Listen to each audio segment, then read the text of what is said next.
Kabanata 2921. The Primordial Road. Oh my God! Binanggit ng isang mabahong sinaunang libro sa ating sekta ang Primordial Road.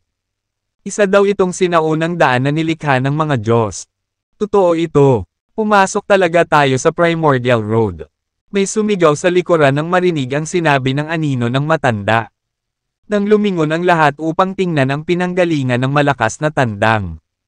Nalaman nilang nagmula ito sa isang mahuhusay na punong disipulo mula sa Divine Sect na ang mga mata ay kumikinang sa tuwa. Tama ka. May mga maiikling tala sa mga sinaunang aklat na natitira sa loob ng underworld ko. Binanggit ng ilan ang kalsadang ito bilang daan ng Diyos tabi. Wala ni isa sa lahat ng makapangyarihang magsasaka sa underworld ko ang nakahanap man lang ng bakas. Tungkol sa maalamat na pagsubok na daan na ito upang maging isang Diyos. Hindi ako makapaniwala. Ang lihim na daanan na ito ay ang daan ng Diyos tabi mula noong sinaunang panahon. Ang isang prinsipe ng underworld ay hindi napigil ang mapabulalas din ng tuwang-tuwa. Sa sarili nilang kaalaman. Mahirap para sa sino mang nakakaalam ng anumang impormasyon na kontrolin ang kanilang mga damdamin. Ang pagsubok upang maabot ang antas ng isang Diyos na muling lumitaw sa mundo sa kanilang kasalukuyang panahon ay walang kulang sa isang himala. Siyempre, ang mga lipunan lamang ng ang dakilang kapangyarihan, tulad ng Divine Sect at ng Underworld ay nagawang magpasa ng mahahalagang sinaunang aklat na naglalaman ng mga pangunahing lihim mula sa sinaunang panahon. Lalo na ang Primordial Road. Malawak itong itinuturing na pangunahing sikreto sa universo kahit noong sinaunang panahon. Alam ng mga nilalang mula noon na mayroong pagsubok na daan na tulad nito. Ngunit hindi nila alam na ang mga Diyos mismo ang lumikha nito. Isang sinaunang daan na nilikha ng mga Diyos. Ang daan ay ginagamit upang pumili ng mga potensyal na kandidato na may kwalipikasyon na maging mga Diyos. Sa sandaling iyon, bawat isa sa kanila ay nakaramdam ng kagalakan. Mayroon ba talagang banal na Diyos dyan? Sir, sa tingin mo ba ay matagumpay nating malalampasan ang pagsubok na daan at maging isang Diyos? Ang isa sa kanila ay sumilip sa anino ng matanda sa taas ng langit. Of course, I wouldn't lie to you with the divine gods as witnesses. Don't doubt my words. You will be qualified to become a god if you pass this trial road. Sa panahon ng pagsubok, magkakaroon ng lahat ng uri ng mga pagkakataon kung saan maaari mong labanan at subukan ang iyong swerte at kakayahan. Ang lahat ng ito ay iniwan ng mga Diyos. Kapag nadiskubre ng isang magsasaka ang lahat ng pagkakataon at yaman na iniwan ng mga Diyos. Isang araw, ang taong iyon ay may mataas na pag-asa na maging isang Diyos. Nitiig ang paliwanag ng matanda. Wow! Nang marehistro sa kanila ang mga salitang iyon. Ang lahat ng puso ng mga nilalang ay nanginag sa excitement. Pulang-kulay ang kanilang mga mukha at ang kanilang hininga ay dumating sa maikling tuwa na pantalon. May mga bagay na maiiwan ng mga Diyos. Isang araw sa hinaharap, ang isa sa kanila ay maaaring maging isang banal na Diyos.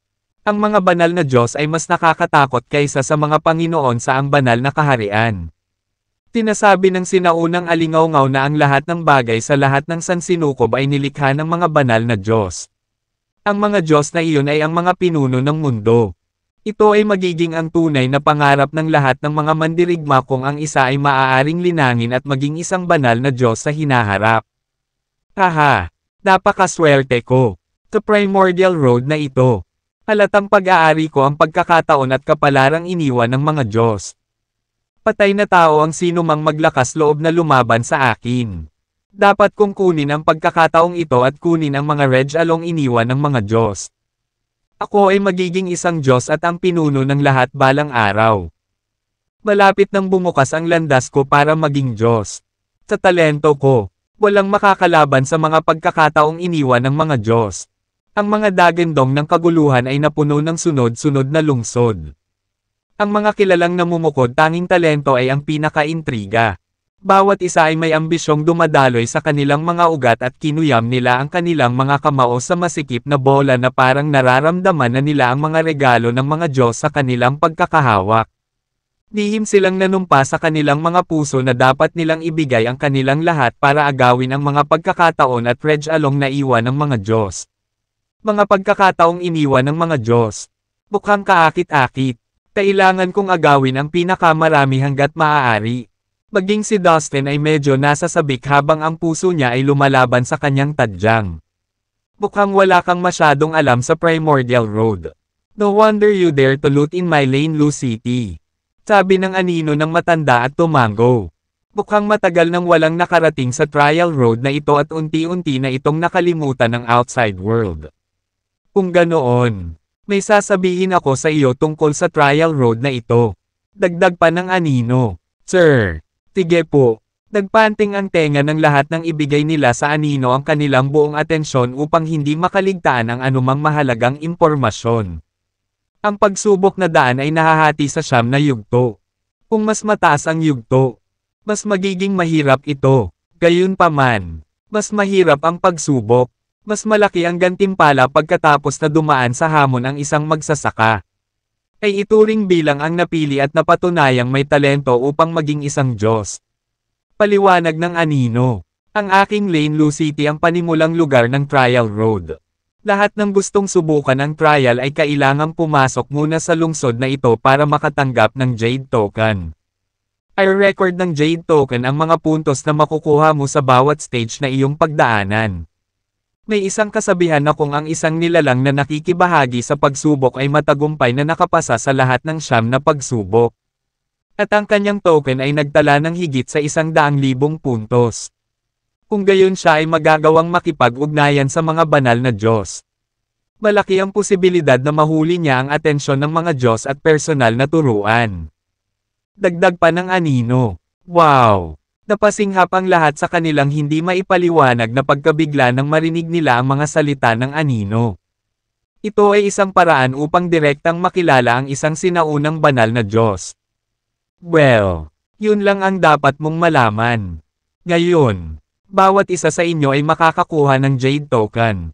Tandaan, ang Jade Token na ito ay nagsisilbing iyong identification token sa kahabaan ng sinaunang kalsada. Kung nawala mo ito, mawawalan ka ng kwalipikasyon para sa pagsubok at ibabalik sa mundo kung saan ka nanggaling. Kung nakatagpo ka ng nakamamatay na panganib, durugin mo lang ang Jade Token na ito sa tamang oras. At agad kang itaboy palayo sa trial road at babalik sa pinanggalingan mo. Yun lang ang masasabi ko. Ingatan ninyo ang inyong mga sarili. Ang sabi ng anino ng may kahuli-hulihan. Pagkatapos ay nagbigay siya ng banayad na kaway gamit ang kanyang kamay. Splash! Pinaulanan silang lahat ng maliwanag na nagniningning na Jade Token. Bawat Jade Token ay tumpak na lumipad sa harap ng isang nilalang. Gusto ko ng isa. 2. Umalangaw-ngaw ang boses ng Heavenly Majestic Pot matapos itong biglang sumugod palabas ng Slave Tower. T-Violet, ang Gnome, ang maliit na Infinity Beast, at ang Divine Silkworm ay lumabas din at tumabi kay Dustin. Tanging ang mga nakakuha ng Jade Token ang maaaring makilahok sa mga pagsubok sa Primordial Road. Ito ay isang bagay na syempre na walang sino man ang makaligtaan ang pagkakataon. Sa huli, binigyan si Dustin ng isang Jade Token. Gaya ng lahat, kasama ang Heavenly Majestic Pot. Tinabi ko na sa iyo ang lahat ng dapat sabihin. Dagdag ng anino ng matanda. Tapos na ang misyon ko. Ngayon, oras na para hanapin mo ang iyong mga patutunguhan at tahakin ang sarili mong landas. Muntik ko nang makalimutan. Ang daan ng pagsubok ay dumadaan sa iba't ibang lungsod tulad nitong Lane Lucity. Doon ka makakahanap ng mga lugar na mapupuntahan. Samilong o magpahinga. Ang boses ng matanda ay biglang nagkaroon ng bawal na tono.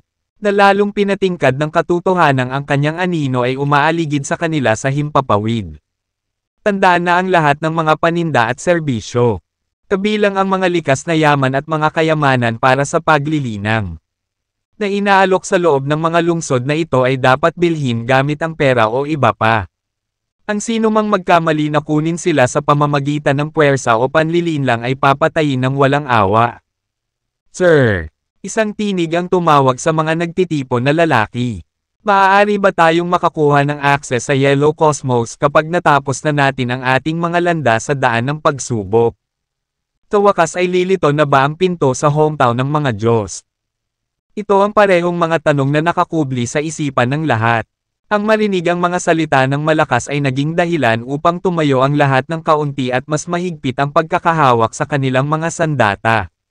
Na para bang bigla silang natigilan. Nabalik sa realidad, ang kanilang layunin sa pagpunta dito ay upang mahanap ang pinto sa hometown ng mga Diyos at makapasok sa Yellow Cosmos.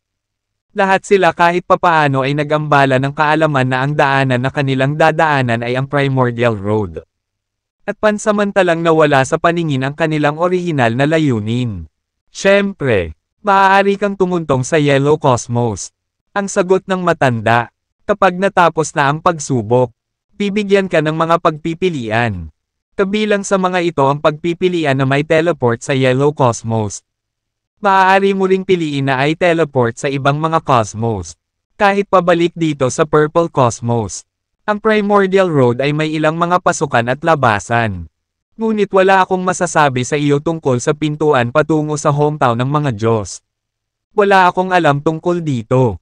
Ang tanging gawain ko ay ipaliwanag ang mga pangunahing punto na kailangan mong malaman tungkol sa mga landas sa unahan. Tungkol sa impormasyon tungkol sa iba pang mga bagay. Natatakot ako na ako ay nahiwalay sa labas ng mundo ng napakatagal. At sa gayon ay hindi makakatulong sa iyo. Ang anino ay nagsimulang tumulo sa hangin. Malapit nang maglaho sa wala. Biglang isa pang boses ang tumunog sa mga tao. Sir, bakit ang lungsod na ito ay ipinangalan kay Master Lane Lu? May kinalaman ba ito sa kanya? Ha! Tataas sa himpapawid. Ang anino ng matanda ay nanginag pabalik sa hugis. Ang anyo nito ay tila nanginginig na may banayad na marahas na enerhiya. Kambal na turok ng liwanag ang sumilay sa lugar kung saan nito. Ang mga mata ay dapat, at ang kanilang mga tingin ay nakalock sa direksyon ni Dustin. Na nagpaputok ng tanong, pamilyar ka sa kwento ni Master Lane? Ang anino ng matanda ay nagtanong kay Dustin sa kanyang espiritual na kahulugan. Na inilihim ang pag-uusap mula sa iba pang mga nilalang na dumalo. Si Master Lane ay ang ninuno ng lahat ng mga karpintero. Maingat na sagot ni Dustin sa pamamagitan ng kanyang sariling espiritual na kahulugan. Pinapanatili ang kanyang tono ng paggalang sa matanda. Inilatag niya ang pundasyon ng pagkakarpintero. Narinig ko na ang mga kwento niya noon. Mukhang malakas ang koneksyon mo sa sinaunang planetang iyon.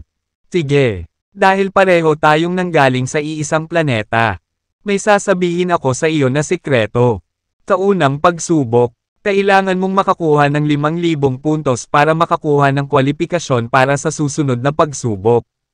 Ngunit ang sinumang nakakakuha ng 10,000 puntos ay maaaring makakuha ng magic weapon na iniwan ni Master Lane. Isa itong napakalakas na sandatang mahika. Nang matapos itong magsalita, nawala nang walang bakas ang anino ng matanda.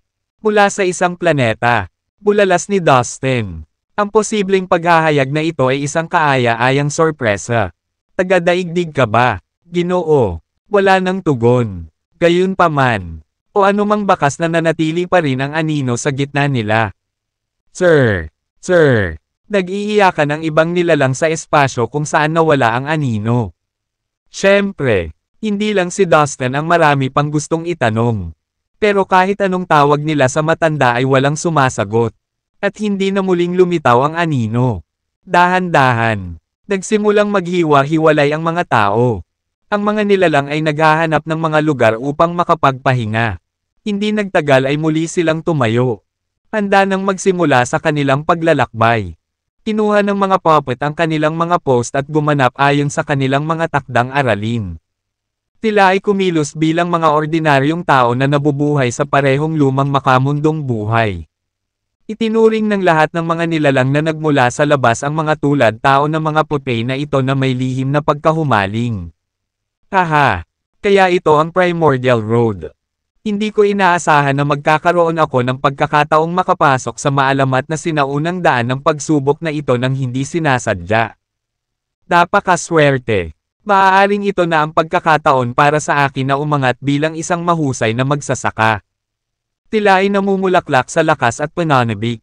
Namamangha sa kanilang magandang kapalaran para sa pakikilahok sa paghahanap na ito.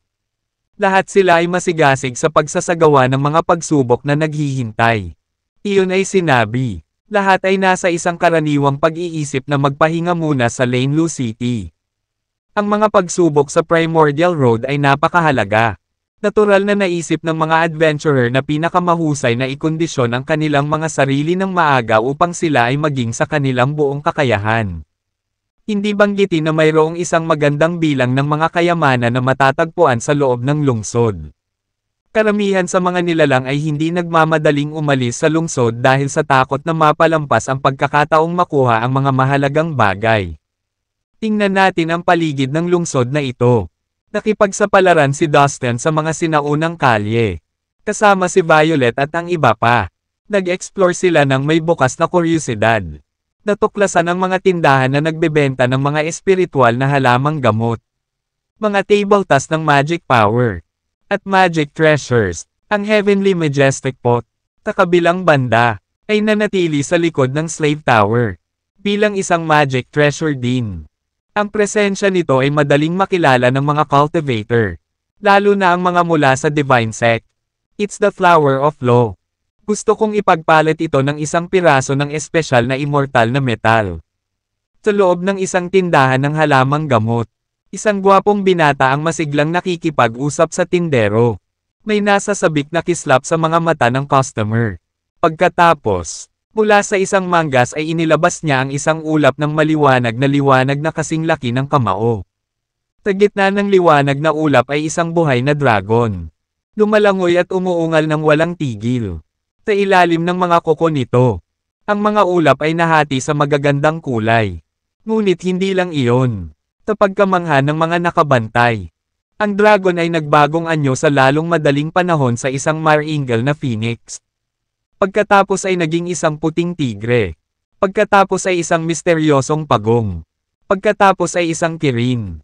At pagkatapos ay naging maraming iba pang mga banal na hayop. Ito talaga ang walang kamatayang metal. Dumating ang bulungan sa mga manunood. Marami sa kanila ang nakakilala sa halaga ng liwanag na ulap na taglay ng gwapong binata.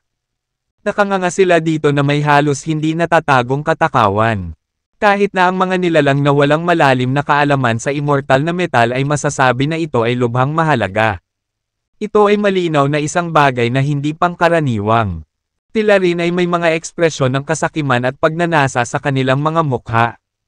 Sa tabi ng binata ay nakatayo ang tatlong immortal na lupa. At nagbigay sila ng nakakatakot na aura ng enerhiya.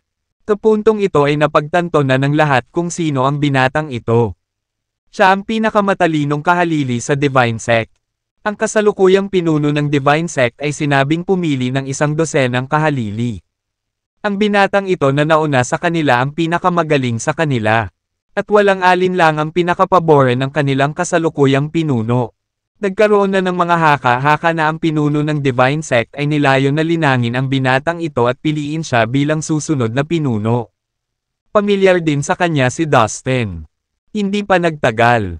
Siya at ang Heavenly Majestic Pot ay nagplano na hulihin ang binatang ito. Tatlong makapangyarihang immortal sa lupa ang patuloy na nagbabantay sa kanya. Gayunpaman, nananatili sa kanyang tabi kahit saan siya pumunta. Hindi sila kailanman nakahanap ng tamang pagkakataon upang isagawa ang mga bagay-bagay. At kalaunan ay sumuko sa kanilang mga plano. Ang piraso ng walang kamatayang metal na ito ay katumbas ng halaga ng bulaklak ng batas. Isip ng clerk ng tindahan. Fine. Then, we can trade. Kinuha niya ang liwanag na ulap mula sa Young Master. At iniabot sa kanya ang Flower of Law bilang kapalit. Ang walang kamatayang metal ay ang pinakahuling material na ginamit para sa pagpino sa lahat ng nangungunang magic treasure sa mundo. Ito ay walang kapantay sa halaga. Sa isa pang sulok ng tindahan, nasaksihan ni Dustin ang isang pangunahing disipulo mula sa isang makapangyarihang sekta na nakipagkalakala ng isang legendary dragon fruit na may parehong kahanga-hangang kayamanan. Sa paghusga sa pamamagitan ng mga kayamanan na patuloy nilang pinaghahalo para sa kalakalan. Sa lalong madaling panahon ay naging maliwanag na ang mga pangunahing disipulo ng malalakas na sekta ay katawa-tawang mayaman. Ano? Biglang bulalas ng gnome mula sa mga lansangan. Iyon ay isang sinaunang special fruit. Sa susunod na sandali ay papunta na siya sa isa pang tindahan ng halamang gamot. Ang layunin ng kanyang pagnanasa ay isang maitim na lilang prutas na nakaupo sa stand. Tinitigan niya ito ng may pananabik. Ang kanyang hininga ay nagmumula sa maikli, mabigat na pantalon. Napukaw ang kanyang atensyon sa eksenang naganap. Lihim na pinalawak ni Dustin ang kanyang espiritual na pakiramdam upang madama ang bunga.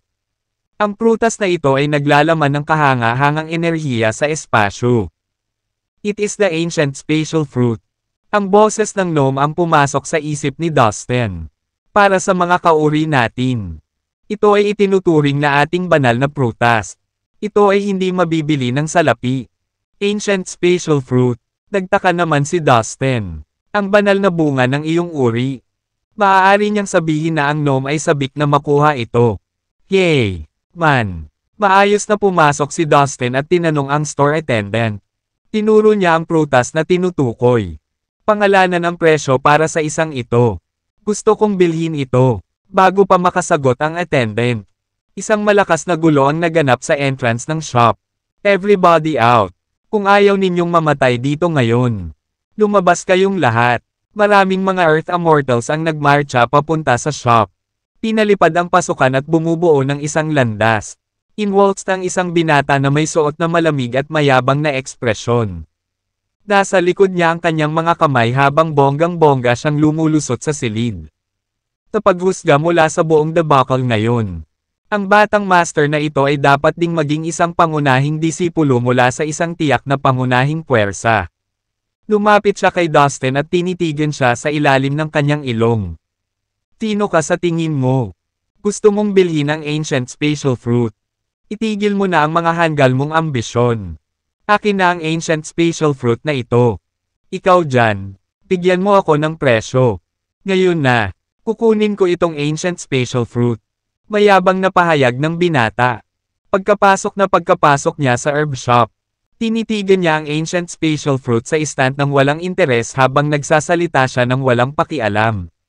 Nagdedeman tuloy siya sa shop attendant na parang walang pakialam sa ibang customer. Umatras na ang ibang tao sa shop at gumawa ng paraan para sa binata. Ang binata ay mahusay na protektado ng ilang makapangyarihang magsasaka na nasa Earth Immortal Realm.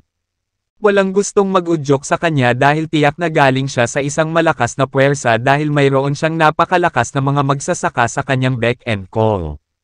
Ayon sa rules ng aming tindahan, we serve on a base of first come, first served. Kaya ang unang humihingi ng presyo ang unang-unang bumili.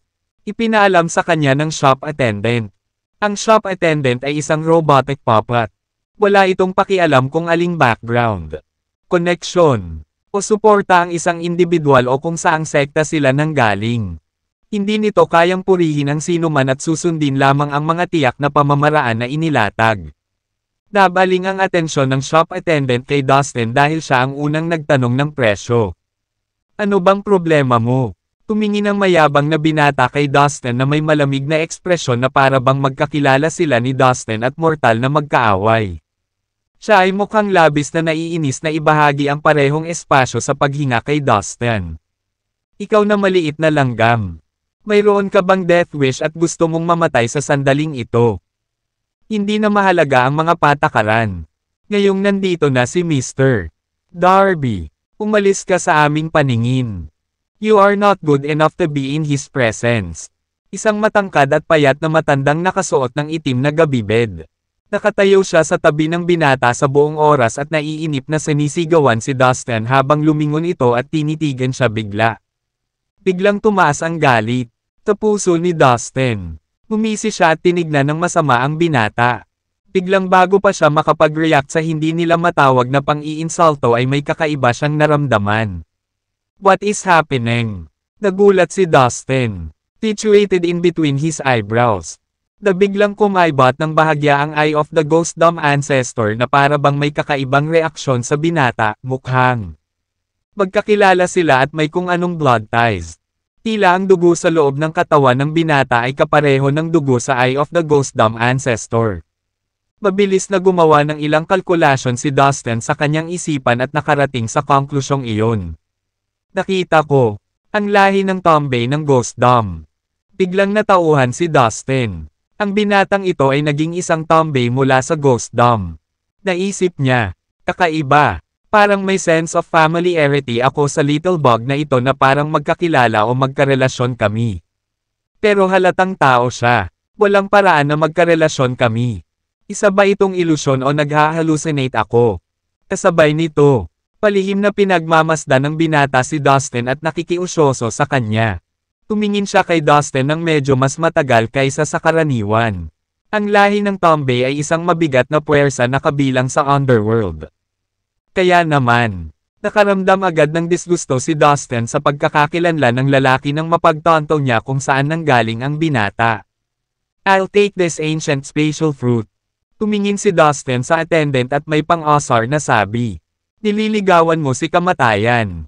Nang makita ang ginawa ni Dustin, hindi maiwasan ng binata ang malamig na tingin sa kanya.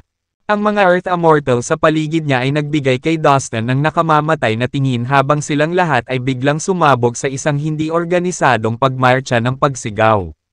Na sinasabi kay Dustin ang lahat ng paraan ng masasakit na salita. Ang pag-uugali ni Dustin ay walang alinlangan na nagalit sa kanila. Dahil hindi pa sila nakatagpo ng gayong kawalang galang na binata. This is Mr. Darby from the Ghost Dom. Tiny brat, hindi ka ba talaga takot sa kamatayan? Ang isa sa mga cultivator sa Earth Immortal Realm ay humakbang pasulong mula sa grupo. Kaagad, napigilan si Dustin ng lumalakas na enerhiya na itinuturo sa kanya ng magsasaka. Ang kapangyarihan mula sa presyon ng enerhiya ay magagawa lamang ng isang immortal na lupa. Nagulat si Dustin at napilitan siyang umatras mula sa tindi ng enerhiya. Oh, lahat sila ay mula sa Ghost Dom. Hindi katakatakang lahat sila ay sobrang dominanti. Lihim na natakot ang mga nanunood sa kanilang paligid sa magiging resulta. Ang Ghost Dom ay nasa ilalim ng pamamahala ng Underworld. Gayunpaman, palaging sinasabi na ang tunay na lakas ng Ghost Dom ay hindi mahina gaya ng inaasahan para sa kanila na nasa ilalim ng pamamahala ng Underworld. Tinatayang kasing lakas ng Underworld ang Ghost Dom at talagang makakalaban sila sa parehong level. Kahit na ang pinuno ng Underworld ay tinatreto ang pinuno ng Ghost Dom bilang isang pantay na paraan tulad ng pakikitungo niya sa kanyang kapatid. Hindi tulad ng isang taong nasa ilalim ng kanyang utos. Sa makatuwid, ang Ghost Dom ay talagang isang lubhang nakakatakot na puwersa at walang sino man ang nangahas na pukawin sila. Hold it right there. Stop. Bawal ang away sa shop natin. Biglang sumigaw yung shop attendant. Napaka-harsh ng tono niya. Tumayo siya sa gitna ng dalawang grupo at sinubukang pigilan ang laban. Nagalit ang Earth Immortal. Pero binigyan lang niya ng masamang tingin si Dustin at itinigil ang kanyang pag-atake. Hindi siya nang ahas na labagin ang mga patakaran ng lungsod ayon sa gusto niya. Kung hindi siya sumunod sa mga itinakdang tuntunin at magalit sa dating malaking pope o ang tagapag-alaga ng lungsod ay malalagay siya sa malaking problema. Ito ay isang kilalang katotohanan na ang higanteng pope noong nakaraan ay nagtataglay ng kapangyarihang labanan ng isang langit na walang kamatayan. Humph! You brat! I am going to be kind enough and give you another chance. Umalis ka kaagad dito. This is Mr. Darby from the Ghost Dom. He is a descendant of the ruler of the Ghost Dom. The ruler of the Ghost Dom. Mataas ang tingin kay Mr. Darby at sa makatuwid ay isang langgam na tulad mo. Ay hindi kayang pukawin siya. Kung hindi, mamamatay ka sa isang nakakahiya at kaiyahiyang kamatayan ng walang tamang libingan. Lahat ng may kaugnayan sa iyo sa anumang paraan kabilang ang iyong pamilya. Mga sekta ay madadami. Walang sino man sa kanila ang makakatakas sa kanyang galit. Marahas na sigaw ng matangkad at payat na nakaitim na matandang lalaki kay Dustin. Ang mayabang na binata ay tumingin kay Dustin nang may matulis na kalooban sa kanyang mga mata. Lumayo ka sa akin. Ayaw ni Dustin. Take their nonsense and minced his words. Damn it, may ilang nakakainis na langaw sa paligid ng lugar na ito. Waiter, kailangan mong kumilos dito. Hindi maganda ang sanitation dito. May mga langaw na umuugong kung saan-saan. Nanunuya din ang gnome. Gaya ni Dustin. Walang takot ang gnome at hindi pa nakakaharap ng kalaban na kinatatakutan niya. Mga mabahong langaw. Narinig mo ba? Umalis ka na dito dali. Huwag mong dungisan ang lugar. Magkasabay na sabi ng Divine Silkworm at ng munting Infinity Beast habang pareho silang humagalpak ng tawa. Ang dalawa ay parang mga batang preschool. At ang kanilang mga boses ay parang maliliit na bata. How dare you insult us? Sobra. Lumagpas ka na sa linya. Ang ilan sa mga immortal sa lupa na nasa tabi ng binata ay pawang nagngangalit sa galit. Nagdilim pa ang mukha ng mayabang na binata sa mga insultong ibinabato. Tapat ba ang mga ari-arian na ito para bilhin ang sinaunang special fruit? Hindi nilinggan ni Dustin ang grupo ng mga mayabang at agitated na individual habang winawagayway ang kanyang kamay. Isang dosenang space ring ang lumipad at lumapag sa harap ng shop attendant. Kinuha ng shop attendant ang space rings at iniskan ang mga ito gamit ang espiritual na kahulugan nito. Takasamaang palad ito ay hindi sapat. Umiling ang shop attendant habang kinakausap si Dustin. What? You mean all of this are not enough? How much more does it need? Natigilan si Dustin. Ang bawat isa sa space rings ay puno ng lahat ng uri ng kayamanan mula sa langit at lupa. Kabilang ang mga elixir, magic weapon at mga espesyal na kristal. Lahat sila ay napakahalagang kayamanan. Boy! Ang ancient special fruit ay ang banal na bunga ng gnome race. Ito ay napakahalaga. Kung kukuha ka ng 2/3 ng lahat ng iyong kayamanan, maaaring ito ay sapat na. Ang tinig ng Heavenly Majestic Pot ay umalangaw-ngaw sa soul sea ng Dustin. Ang Heavenly Majestic Pot ay umiral na mula noong ilang panahon kaya nakakuha ito ng maraming kaalaman. Marami itong alam at naunawaan ang halaga ng ancient special fruit. Wow! Ang daming yaman. Tiyak na hindi ka panipaniwala. Kailangan kong ilabas ang 2/3 ng aking kayamanan na maaaring halos hindi sapat para bilhin itong sinaunang special na prutas. Paano magiging katawa-tawa ang presyo? I wonder if such kind of a sacrifice will be worth it. Namutla sa takot ang mukha ni Dustin. Ang totoo ay bilang pinakamalakas na nagsasaka ng fallen immortal cosmos. Hindi maisip ang kayamanan ni Dustin. Ito ay astronomical. Gayunpaman, naramdaman niya iyon. Napakalaking pagmamalabas para sa kanya ang inaasahang bibilhin ang sinaunang special na prutas na may hanggang 2/3 ng kanyang kayamanan. Aha! Ano ang pakiramdam mo? Munting langgam. Gaya nga ng sinabi ko. Ang ancient special fruit ay hindi isang bagay na maaaring pag-aari ng isang tauna na katulad mo. Tapos tayo sa pera, di ba? Panunuyan ng immortal na lupa sa tabi ng mayabang na binata. Bakas ng paghamak ang mga mata ng mayabang na binata. Itinuring niya si Dustin bilang isang bata na hindi marunong kumilos sa publiko at hindi karapat-dapat na makaharap sa kanya. Gnome, kailangan mo ba talaga itong ancient special fruit na ito? Tinanong ni Dustin ang gnome para sa kumpirmasyon. Talagang kailangan ito para sa akin. Ito ang banal na bunga ng ating lahi. Kung magkakaroon ako ng pagkakataon na pinuhin ito, maaari nitong itaas ang kadalisayan ng aking dugo at kahit na matrigger ang pinakaloob na bahagi ng aking kapangyarihan sa dugo. Na nagpapagana ng ilang maalamat na mga lihim na pamamaraan ng ang aming lahi. Gayunpaman, napagtanto ko na ang ancient special fruit na ito ay masyadong mahal. Hindi namin kailangang bilhin ito, sabi ng gnome. Bagamat sinabi niyang okay lang siya sa hindi pagkakaroon ng ancient special fruit.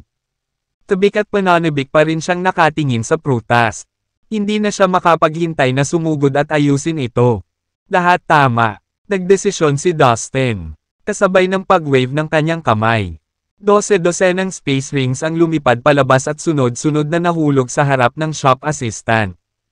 Ang shop attendant ay muling nagsuri sa espiritual na kahulugan nito. Okay. Tama na. Ibebenta ko sayo ang ancient special fruit. Sa wakas, tumango ang attendant. Anak, maraming salamat. Nanginginig sa excitement ang gnome. Ang mga mata ng gnome ay kumikinang habang nakatingin sa ancient special fruit sa kanyang mga kamay na may walang hangganang pagtataka. Si Dustin naman ay nakaramdam ng matinding kirot at heartbreak sa loob niya. Dahil ang espesyal na bagay na ito ay nagkakahalaga sa kanya ng higit sa kalahati ng kanyang mga kayamanan. Gayunpaman, napagtanto na kailangan ng gnome ang prutas.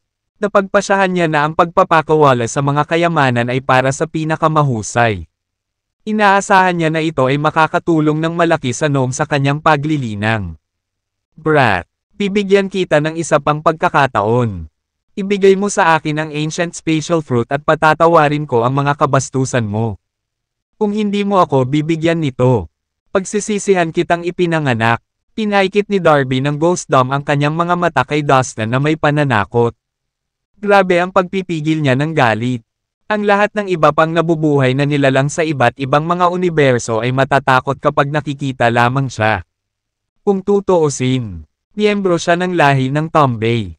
Gayunpaman, ang bastos na binata na ito sa harap niya ay may lakas ng loob na suwayan siya. You know what? I always hate flies the most. Nakakainis sila. Hindi sana umatras si Dustin sa nilalang na ito. Ngumisi siya at binalik ang tingin sa kanya. Ilang Earth Immortals ang meron sila sa team nila. Tatingin mo ba matatanggal natin sila once na engage na tayo? Gamit ang kanyang espiritual na kahulugan, sumangguni si Dustin sa Heavenly Majestic Pot. Pagkatapos masipsip ang patak na iyon ng Divine Liquid. Sa tingin ko ay makakayanan ko ang pag-atake ng isang immortal na lupa. Kung gagamitin mo ang Eye of the Ghost Dome ancestor mo, baka makatakas tayo sa spaceship. Tagot ng Heavenly Majestic Pot. Nagawa ni Dustin na maka-extort ng 2 patak ng Divine Liquid mula sa pinuno ng Space Sect noon. The Heavenly matagumpay na na-integrate ni Majestic Pot ang isa sa kanila. Natumulong sa pagtaas ng lakas nito. Good. Inalis ng kumpirmasyong ito ang pag-aalala ni Dustin. Haha, ang galing mo talaga. Napangiti si Darby nang walang narinig na tugon mula kay Dustin. Buong kumpiyansa na alam ng mga Earth Immortal na nakapaligid kay Darby na sa pagtawid kay Darby. Tiyak na mamamatay si Dustin. Ninitian nila ang kanyang kapangahasan sa pag-aakalang siya ang may kapangyarihan. Hoy, may itatanong ako sa iyo. Tanong ni Darby habang lumingon sa shop attendant. Well, technically speaking, killing is allowed. It is part of the trial as well. Pero hindi ko na-appreciate kayong mga lalaki na nagiging sanhi ng kaguluhan sa lugar na ito. Tatakutin ninyo ang lahat ng aming mga mahal na customer. Tinenyasan sila ng shop attendant na palayo sa kinaroroonan nila. Nakita ko. With that, lumabas si Darby sa herb shop nang hindi lumilingon. Nakatayo siya sa kalsada. Nakaharap sa entrance ng shop. Pumikit siya at pinag-cross ang mga braso sa dibdib. Kasama niya ang 4 na Earth Immortals na naglabas ng kanilang lakas. Habang ginagawa nila iyon, 4 na streak ng enerhiya ang kumalat at napuno ang buong kalye. Ano ang nangyayari? Ang kanilang pagpapakita ng kapangyarihan ay nakakuha ng atensyon ng ilang kalapit na nilalang. Lumapit sila at nagtipon-tipon upang tingnan kung ano ang nangyayari. Hay nako, isa siyang pangunahing miyembro ng lahi ng Tombay mula sa Ghost Dome. Nakanganga ang mga nilalang. Lahat sila ay may magkatulad na iniisip. Hindi sila makapaniwala na sila ay nasa presensya ng isang makapangyarihang lahi. Bihira ang lahi ng Tombay. Gayunpaman, sa kabila ng pagkakaroon lamang ng ilang mga miyembro, ang sabi-sabi na ang bawat isa sa kanila ay may potensyal na maabot ang banal na kaharian. Ang bilang ng mga pangunahing miyembro ng lahi ng Tombay ay mas maliit, may iilan lamang sa kanila. Ngunit ang bawat isa sa kanila ay talagang kapansin-pansin at mas mahusay kaysa sa karamihan ng kanilang mga kapantay. Pinagmasdan ng mga tao si Darby mula ulo hanggang paa. Maswerte silang nakatagpo ng isang pangunahing miyembro mula sa lahi ng Tombay. Bagamat naramdaman ni Darby na sinusuri siya ng mga nilalang sa paligid, hindi niya ito pinansin. Nanatili siya doon. Nakapikit at nakahalukip-kip ang mga braso. Ang 4 na Earth Immortal sa tabi niya. Gayunpaman, ay may masamang tingin kay Dustin, na para bang handa silang sugurin siya anumang oras. Maging ang karamihan ng mga tao ay naramdaman ang nakamamatay na aura na nagmumula kay Darby at sa kanyang mga kasama. Who the hell dares to mess with the member of the Tombay race from the Ghost Dome? May death wish ba siya? Sino man ang may mga bola upang pukawin ang lahi ng Tombe ay maaaring mula sa isang malakas na puwersa o isang tanga na wala sa kanyang tamang pandama. He's dealing with 4 Earth Immortals and a core member of the Tombe race. Kahit na ang taong ito ay isang mahalagang figure, hindi ko akalain na siya ang makakasama nila. Nagsimulang magpalitan ng mga bulong at bulungan ang mga nilalang na dumampi sa kanila. Naiintriga. Gusto nilang malaman kung paano mangyayari ang laban na ito. Sa loob ng herb shop, kitang-kita ni Dustin ang nangyayari sa kalye. Guro, bagamat alam niya kung gaano kalakas si Dustin, hindi maiwasan ni Violet na mag-alala para sa kanyang kapakanan. Haharapin niya ang 4 na immortal na lupa na lubusang inihanda ang kanilang mga sarili upang labanan siya. Sa katunayan, ang Gnome, ang Divine Silkworm, at ang maliit na Infinity Beast ay nag-aalala rin para sa kanya. You guys don't have to worry. I can handle this. Isang tunay na ngiti ang isinalubong ni Dustin sa kanyang mga kaibigan. Upang tiyakin sa kanila na ang lahat ay nasa ilalim ng kanyang kontrol. Mukha siyang kalmado at composed. Gamit ang isang kaway ng kanyang kamay, ini-teleport niya ang lahat ng kanyang mga kasama sa Slave Tower. Pagkatapos, tinahak niya ang daan patungo sa pasukan. Tingnan mo, ayan na siya. Nakatingin sa kanya ang lahat ng nilalang na may halong hininga. Hindi nila maalis ang tingin sa kanya habang dahan-dahan itong naglakad palabas ng shop. He's from the human race. I've never seen him before. It turns he's just a fool from a backward cosmos. I can't believe that he has the nerve to confront the Tombe race. Gayunpaman, hindi ito isang sorpresa. Maraming mga katutubong nilalang mula sa ilang atrasadong universo ay medyo maikli ang paningin. Ang ilan sa kanila ay hindi pa nakipag-ugnayan sa isang tao mula sa labas ng mundo sa loob ng mahabang panahon. Bilang resulta, sila ay nagkakagulo, sa mga taong hindi nila kayang hawakan. Lahat ng mga nanonood ay tumingin ng masama kay Dustin. Lahat sila ay naniniwala na siya ay walang iba kundi isang walang ingat na binata na nagbigay ng labis na pagkilala sa kanyang mga kakayahan. I have to say that stinky flies are the most disgusting things in the world. Especially you guys. Hindi mo naman ako pwedeng iwan ng basta-basta, diba? Tinawi ni Dustin ang tensyon. Paglabas niya ng herb shop, mahinahong ngumiti siya kay Darby at sa 4 na Earth Immortals. Walang takot sa kanya o bakas ng takot. Iniinsulto talaga ng taong brat na ito ang isang miyembro ng lahi ng Tombe. Nawala na ba siya sa isip? Natigilan sila. Hindi lamang ang binatang ito ang may lakas ng loob na pukawin ang 5 makapangyarihang nilalang. Ngunit ininsulto pa niya ang pinakamakapangyarihan sa kanila. Karamihan sa mga nilalang ay lumihis kapag nakatagpo nila ang mga miyembro ng lahi ng Tombe. Ang taong brat na ito ay nangangahas na tretuhin siya ng ganito. Go to hell, brat. Isang Earth Immortal sa tabi ni Darby ang biglang sumugod habang iniunat ang kamay para sampilan si Dustin. Sa sandaling iniunat niya ang kanyang kamay.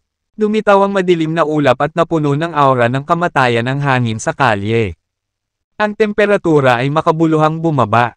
Naramdaman ng lahat na naruroon ang matinding pagbagso ng yelo, na para bang dumating na ang taglamig.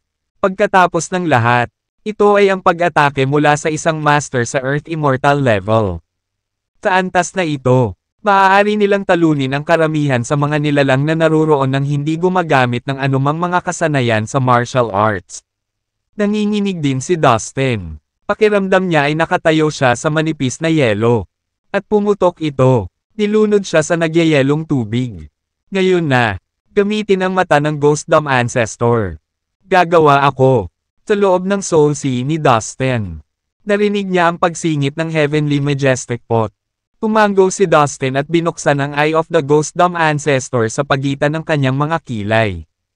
Hindi mabilang na mga bahid ng malamig na liwanag ang lumabas mula sa mata. What the hell is going on? This is impossible. It's the Eye of the Ghost Dome Ancestor. Ang immortal na lupa sa kalagitnaan ng kanyang pag-atake ay nanlaki ang kanyang mga mata sa gulat. Pakiramdam niya ay nanlamig ang kanyang dugo nang makita ang Eye of the Ghost Dome Ancestor. Nang mga sandaling iyon, nanlamig ang kanyang katawan at hindi siya makagalaw. As if on cue, isang magic pot ang biglang nagmaterialize. Nagbuga ito ng mga gintong ilaw na madaling makabubulag ng sinuman. Tinakpan ng mga nanunood ang kanilang mga mata mula sa nakakasilaw na liwanag na ibinuga nito. Ang palayok ay tumama sa lupang walang kamatayan na hindi makagalaw kahit isang pulgada sa isang iglap. Itinapon siya. Ang Earth Immortal ay nabigla.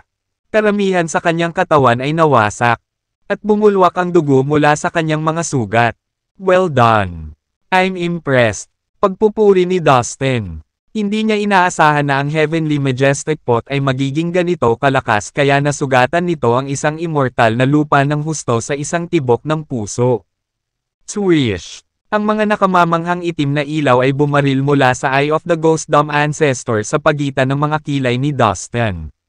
Diretso itong tumungo kay Darby at sa tatlong Earth Immortals.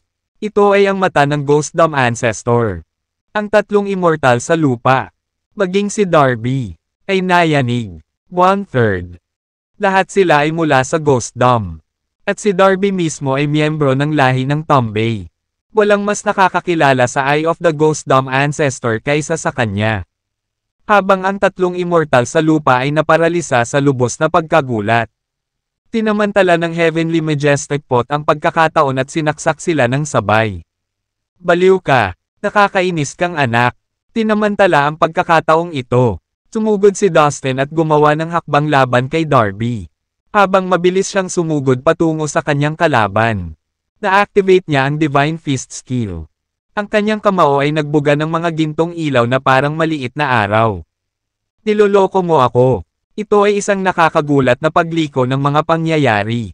Ang lahat ng mga nilalang sa kalye ay sigurado na si Dustin ay matatalo.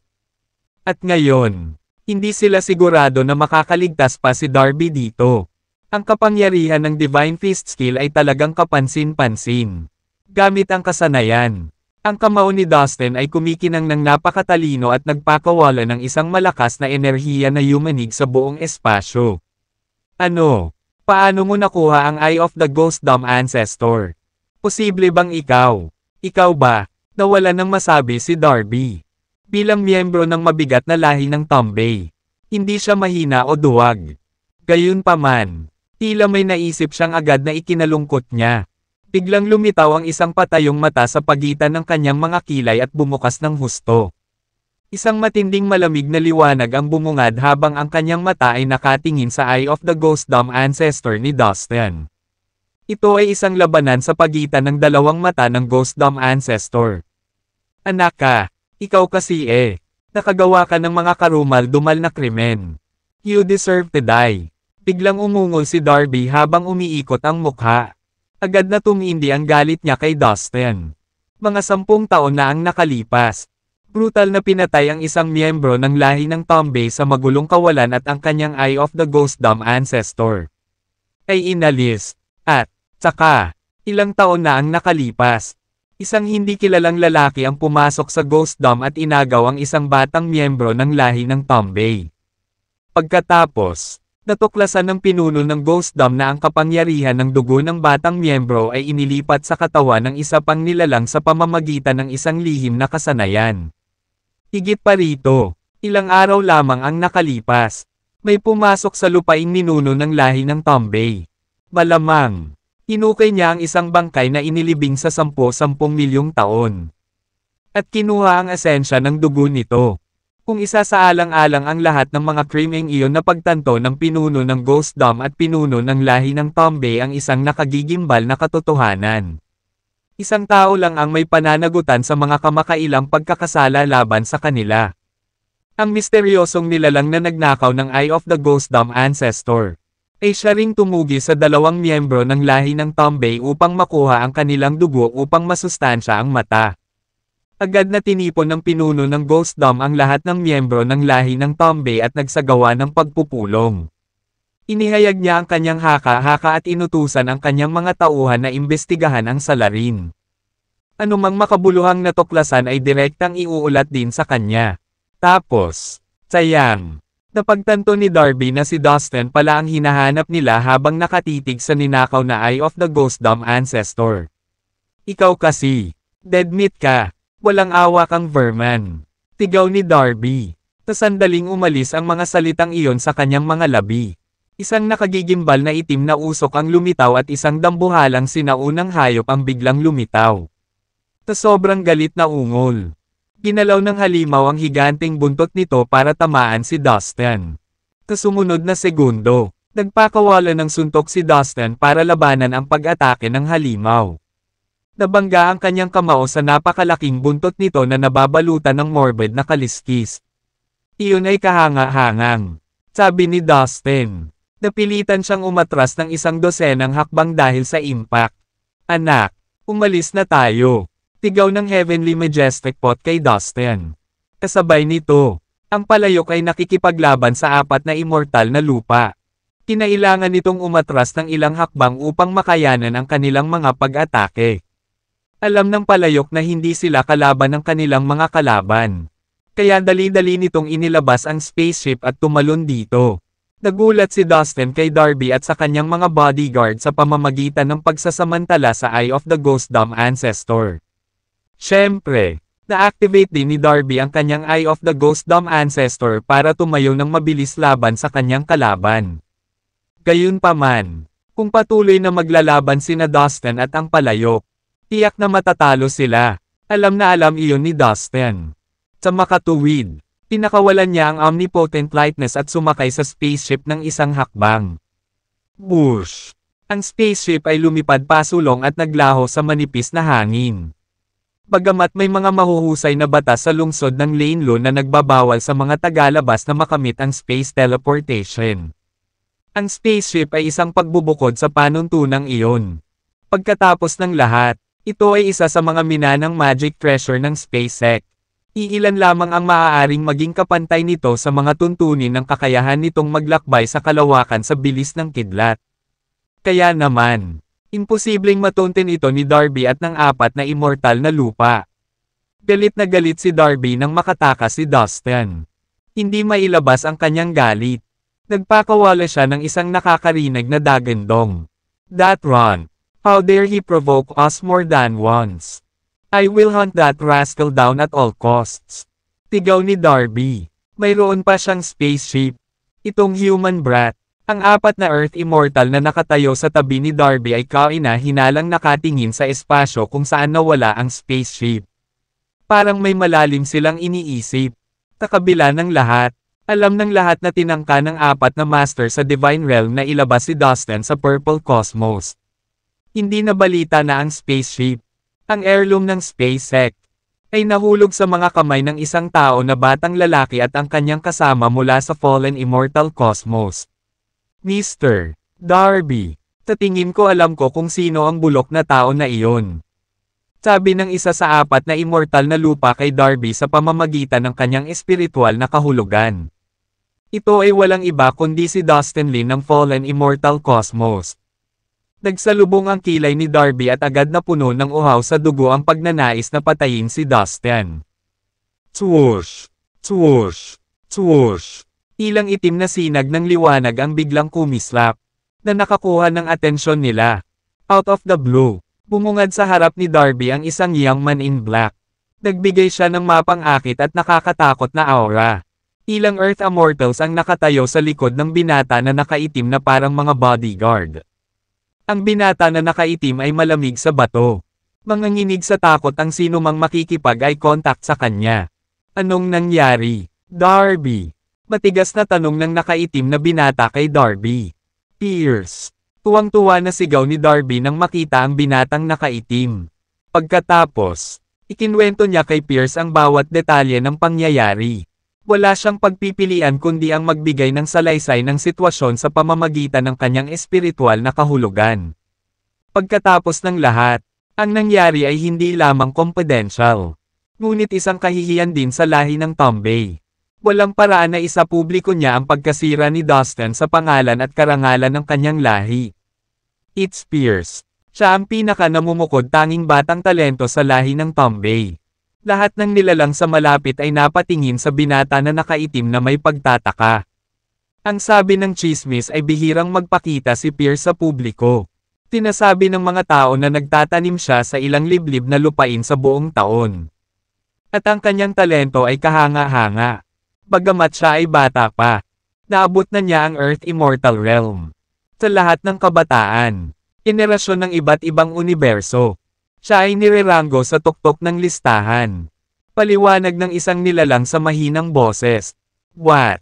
It can't be. Lalong nagdilim ang mga mata ni Pierce matapos niyang marinig ang kwento. It's Dustin Lin from the fallen immortal cosmos. Now that we know that he's around, he cannot get away from us. Sabi ni Pierce sa walang tigil na tono. Umihip ang malamig na simoy ng hangin at biglang bumaba ang temperatura. Halos mamatay ang lahat ng nilalang sa kalye. Samantala, sa isa pang sulok ng lungsod, inilagay ni Dustin ang spaceship. Ipinakita niya ang aura disguising skill upang baguhin ang kanyang hitsura at pati na rin ang aura ng kanyang espiritual na kaluluwa. Nag-disguise siya bilang isang regular na binata. Ang mga miyembro ng lahi ng Tombe ay talagang kamangha-manghang. Naalala niya na pinilit siya ni Darby na umatras ng 12 hakbang sa isang strike. Yung Darby guy ay umabot na sa level ng Golden Immortal sa murang edad. Siya ay talagang isang mahuhusay na magsasaka.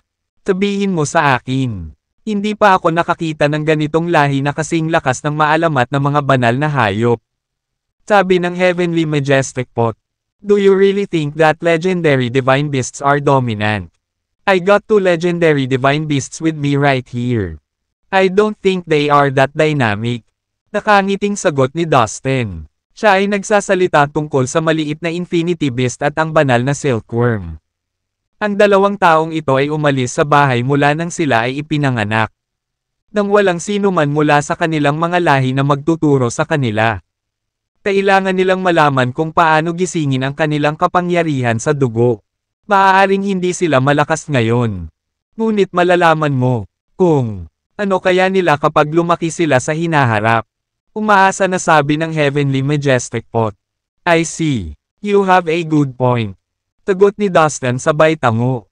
Well, magpahinga ka na. Maghanda tayo para sa unang pagsubok ng Primordial Road. Sabi ni Dustin.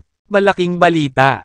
Pakinggan ang malaking balita. Isang misteryosong lalaki ang nangako ng magandang gantimpala sa sinumang makapagbibigay ng impormasyon sa kinaroroonan ni Dustin Lin ng Fallen Immortal Cosmos.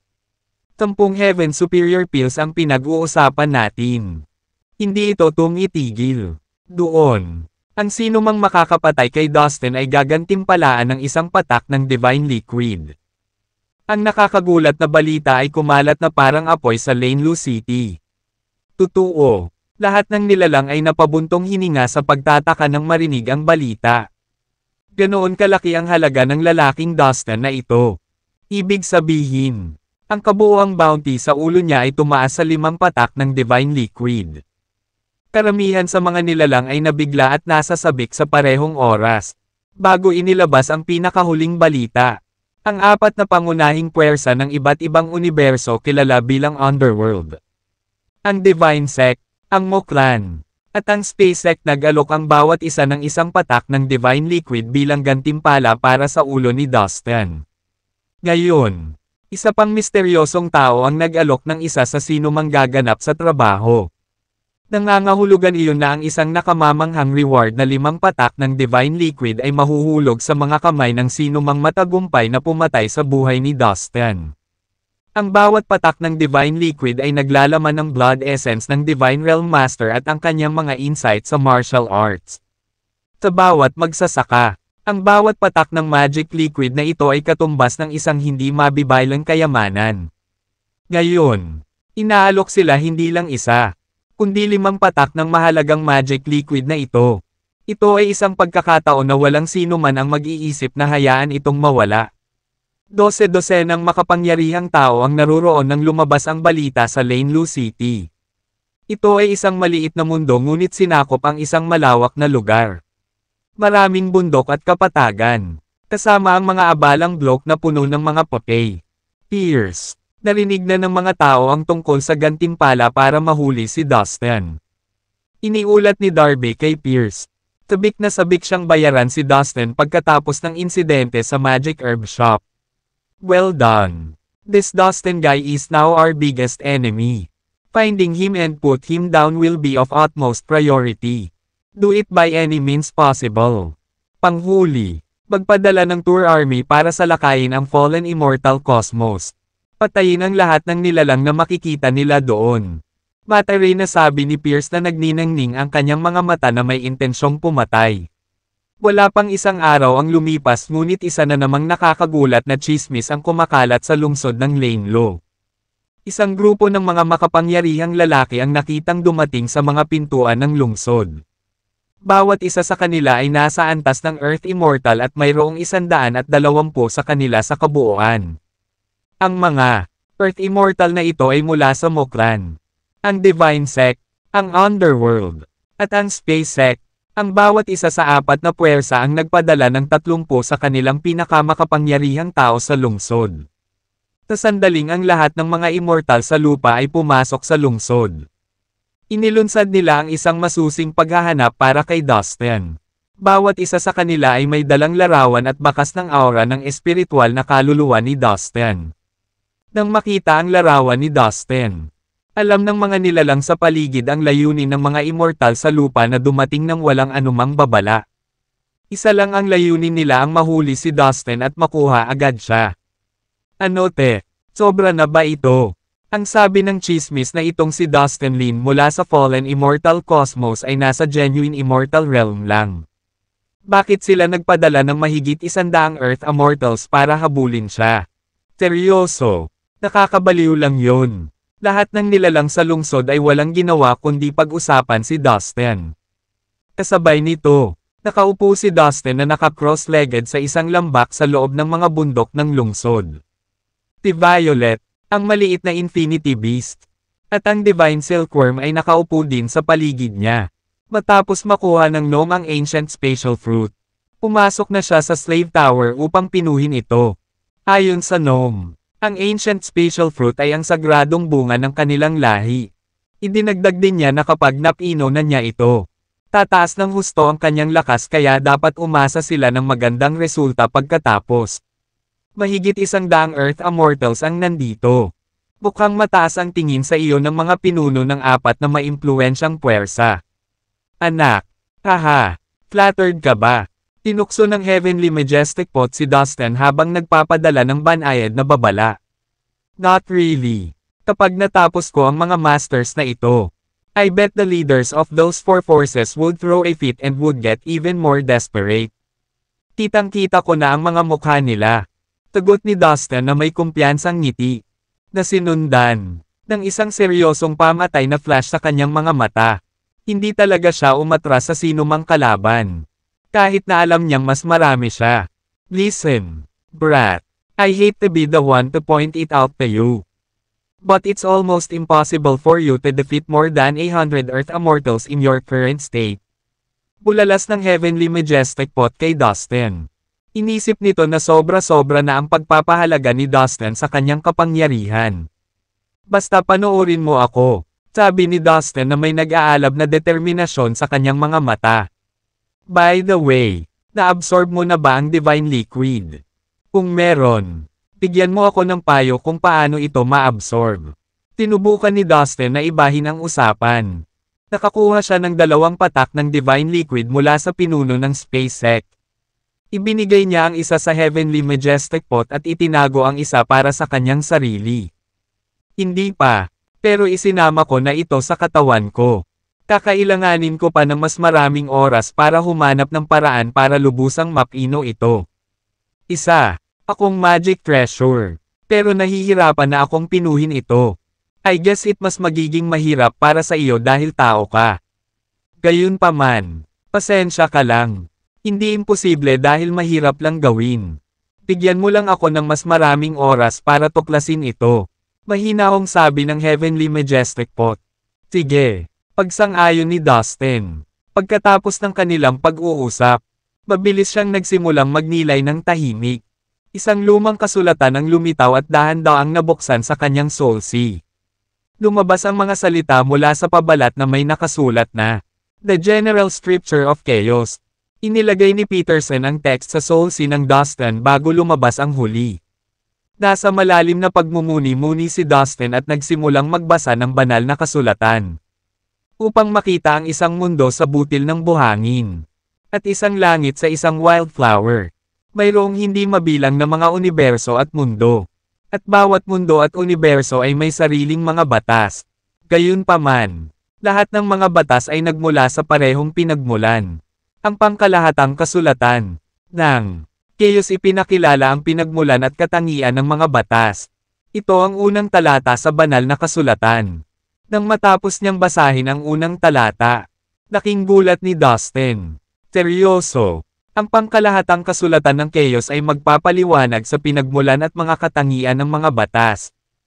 Ayon sa Heavenly Majestic Pot, ang banal na kasulatan ay sikat na sikat ilang panahon na ang nakalipas. Maraming mga master ang sinubukang makuha ito. Ngunit, sa huli, nahulog ito sa mga kamay ni Peterson ang Taoist ancestor.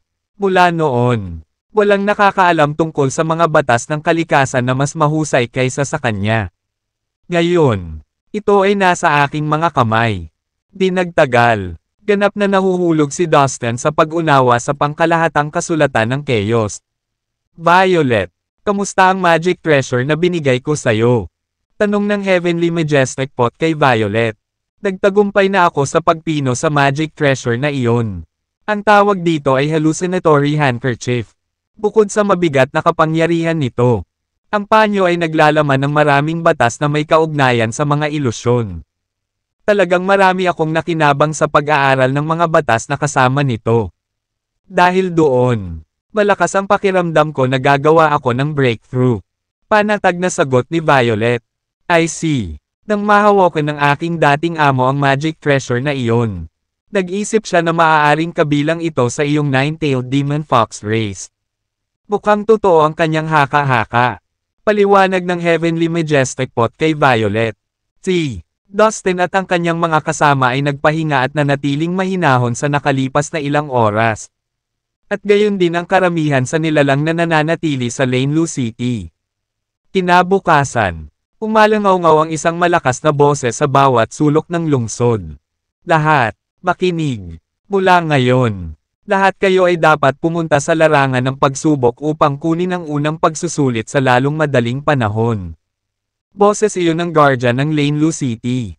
Gawin natin ito. Sa sandaling iyon, halos lahat ng mga nilalang ay nakahanda na at naisaaktibo ang kanilang mga kakayahan sa paggalaw ng katawan para tumungo sa malaking plaza sa gitna ng lungsod. Samantala, sa lambak, tumayo si Dustin at ikinaway ang kanyang kamay upang ilipat ang lahat ng kanyang mga kasama. Kabilang ang Heavenly Majestic Pot. Sa Slave Tower, pagkatapos nito, isinaaktibo niya ang Omnipotent Lightness at agad na nawala sa lambak. May isang parisukat sa gitna ng lungsod ng Lane Lu. Sa puntong iyon, ang plaza ay puno ng mga buhay na nilalang. Noong panahong iyon, ang kabuuang bilang ng mga nilalang mula sa iba't ibang universo na pumasok sa daanan ay higit sa 100 milyon. Ang Primordial Road ay nilikha ng mga Diyos noong sinaunang panahon, at itinuturing na pinakamataas na antas ng larangan ng pagsasanay. Tandaan na ang mga sumusunod na yugto ay mapupuno ng lahat ng uri ng mga kaakit-akit na pagkakataon at kayamanan.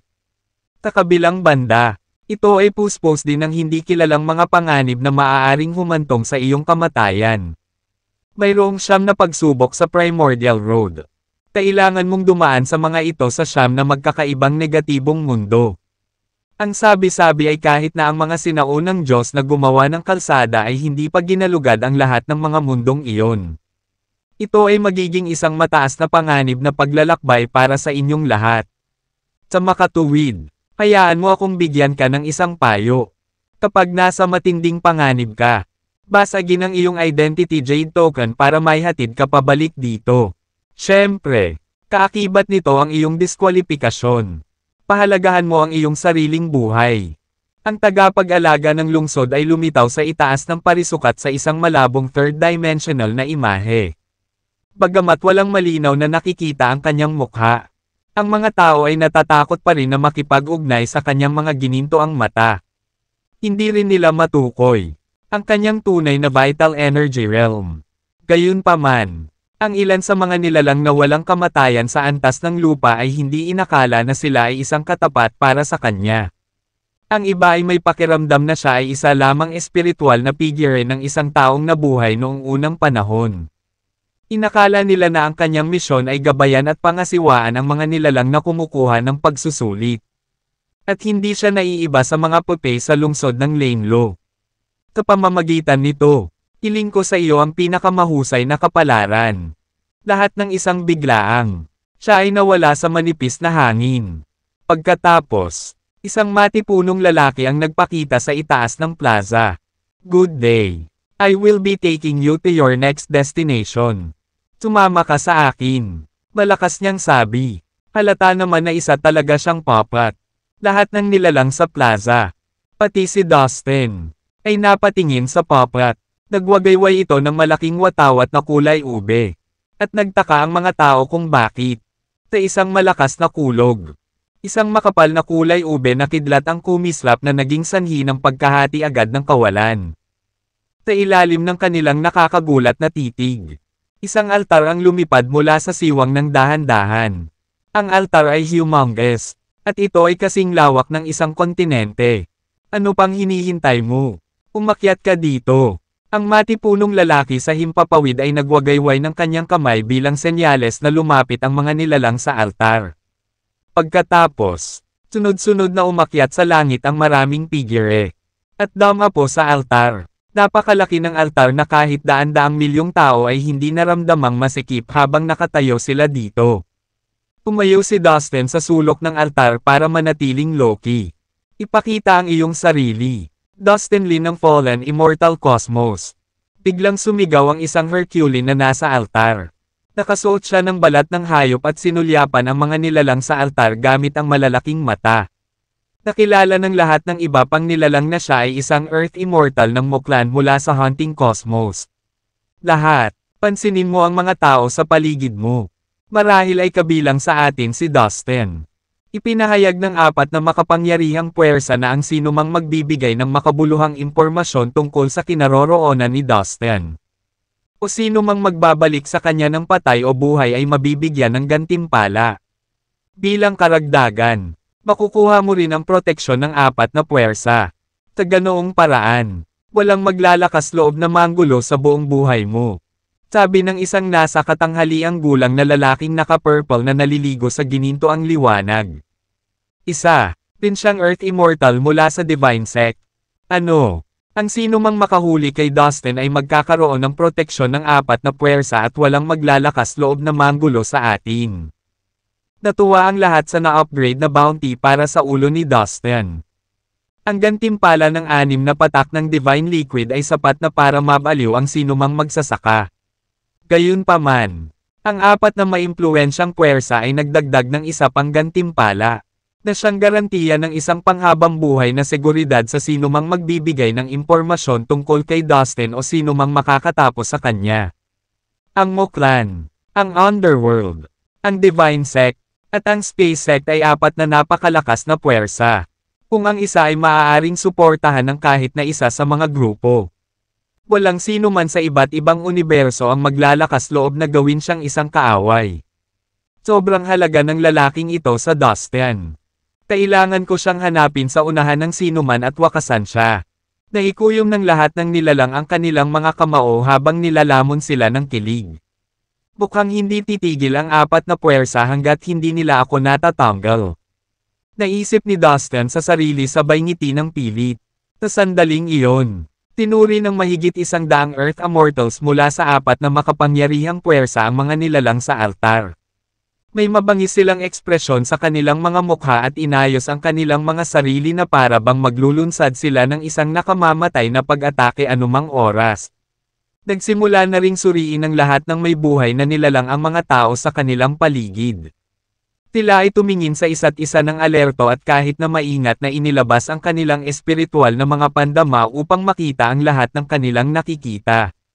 Alam nila na maaaring kahit sino si Dustin sa altar.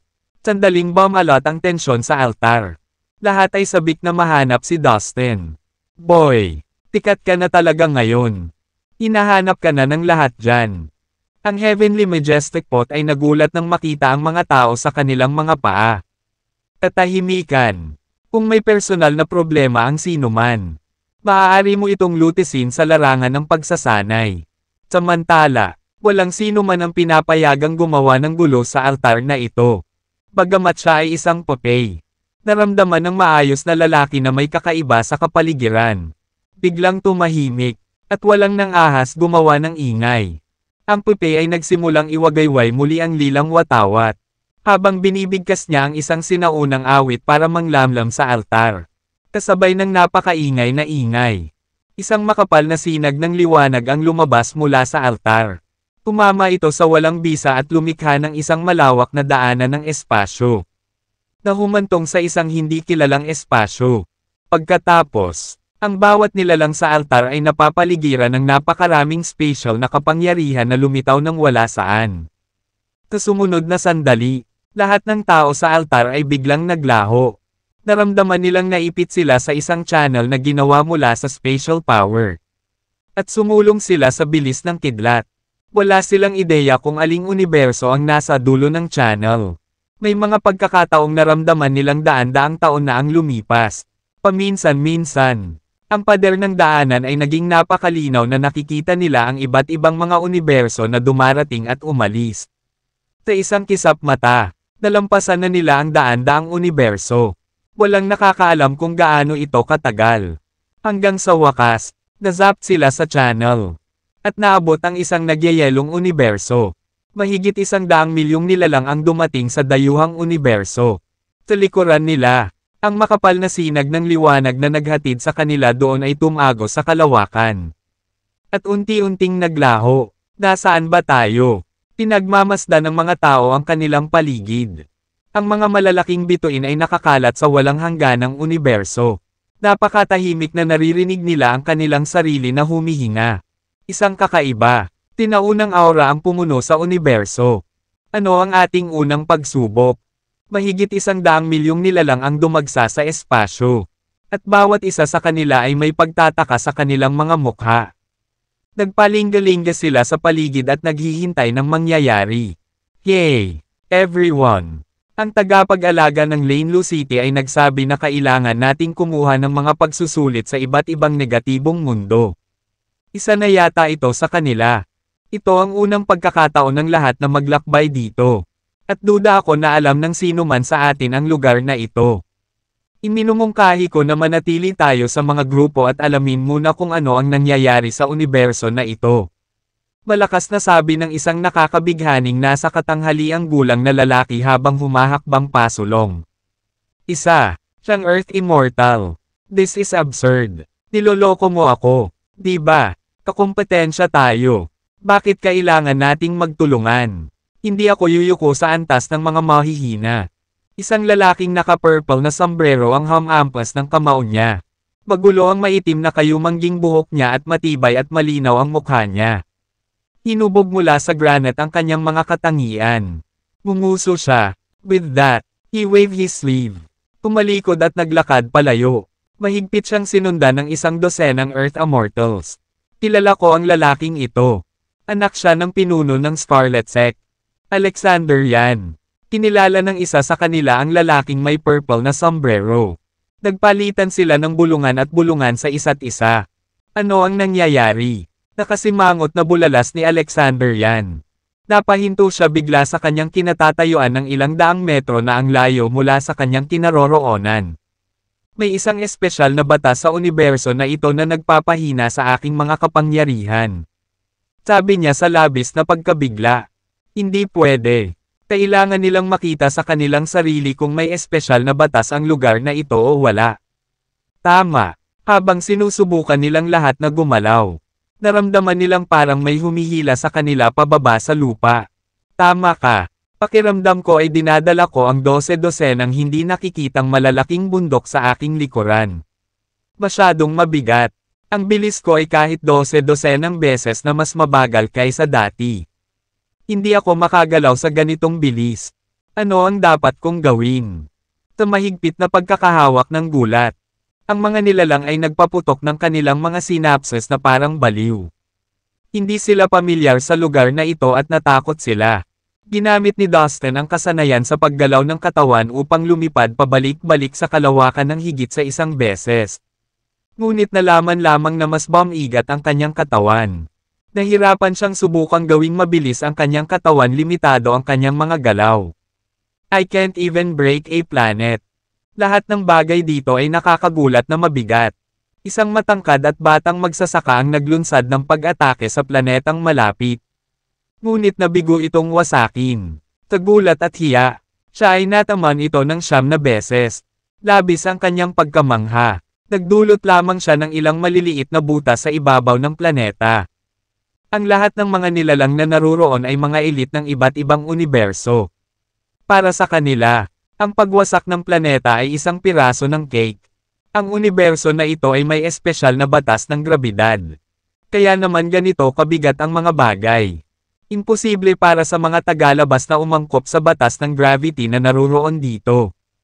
Kaya, wala pa sa kalahati ng ating lakas ang magagawa natin. Napakunot ng noo ang isang matandang lalaki. Naunawaan niya ang kalubhaan ng sitwasyon at binalaan ang lahat. Tinasabi na ang bawat sansinukob o mundo ay may kanya-kanyang batas sa pangkalahatang kasulatan ng kaguluhan. Parang totoo. Ang batas na umiiral dito ay ang batas ng grabidad. Pagninilay-nilay ni Dustin sa kanyang isipan. Hindi bale na. Dahil nandito ako. Dapat ko itong tugtugin sa pamamagitan ng tainga. Nilingan ako sa paligid at susubukan kong kumuha ng pagsusulit sa lalong madaling panahon. Sa ganoong paraan, makakaalis ako sa maldita na lugar na ito ng mas maaga. Ang kaisipang ito ay tumatakbo sa isipan ng bawat nilalang. Wala silang choice kundi sulitin ang nakakadismaya na sitwasyong ito. Pagkatapos nilang pag-isipan ito, nagsimulang magkalat ang lahat ng nilalang. Pumunta sila sa iba't ibang star cluster.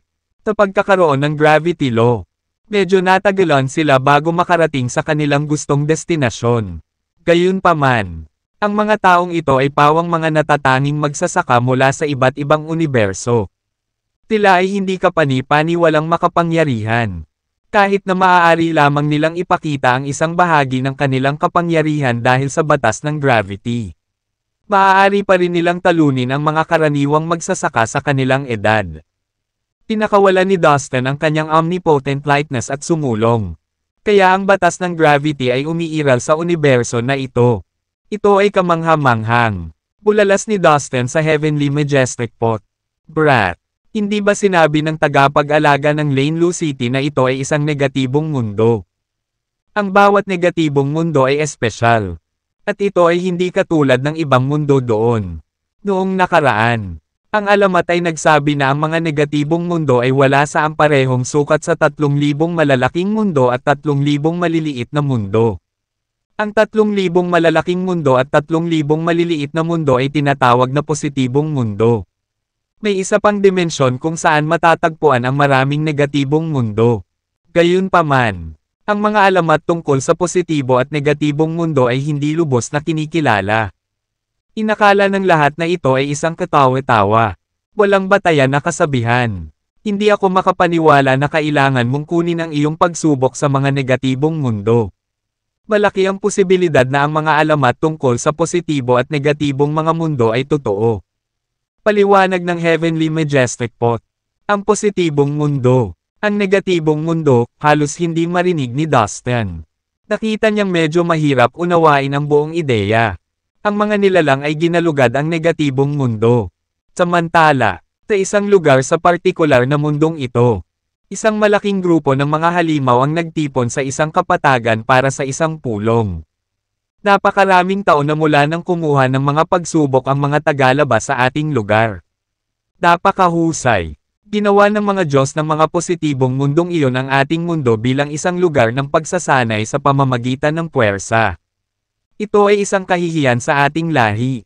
Hindi tayo maaaring sumuko. Dapat nating patayin ang bawat tagalabas at kainin sila.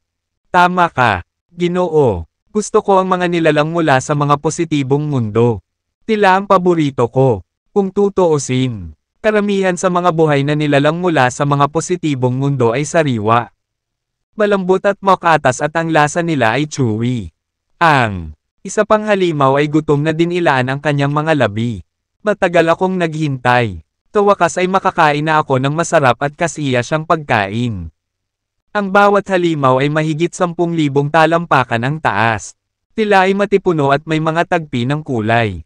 Tila ay may mahabang buntot na 120 talampakan ang haba. Paminsan-minsan ay winawagayway nila ang kanilang mga buntot na may mga sungay, na lumilikha ng malalalim na butas sa lupa. Malaki ang bibig nila kaya nakakatakot ang itsura nila. Sa tuwing sila ay bumubulusok, lumilitaw ang kanilang matatalas na matutulis na ngipin, na sapat na malakas upang mapunit ang laman sa loob ng ilang segundo. Higit sa lahat, kitang-kita sa kanilang mga mata ang isang mabangis at uhaw sa dugo. Puno sila ng pagnanasa at pananabik nang marinig nila ang anunsyo ng kanilang patriarka. Ayan. Ipaalam sa lahat ng miyembro na tugisin ang mga nilalang mula sa positibong mundo at kainin silang lahat. Hindi na napigilan ng kanyang gutom. Ang pinakamalaking halimaw ay nag-utos gamit ang kanyang kamay. Ang sarap pakinggan. Tuwang-tuwa ako sa naiisip na mga katagang biktima. Bulalas ng isa pang halimaw. Natuwa ang mga halimaw at maririnig na napalunok. Malinaw na inaabangan nila ang nalalapit na pamamaril.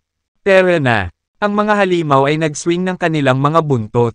Sa bawat hampas nito, lumilikha ito ng tunog ng sampal dahil sa bigat nito.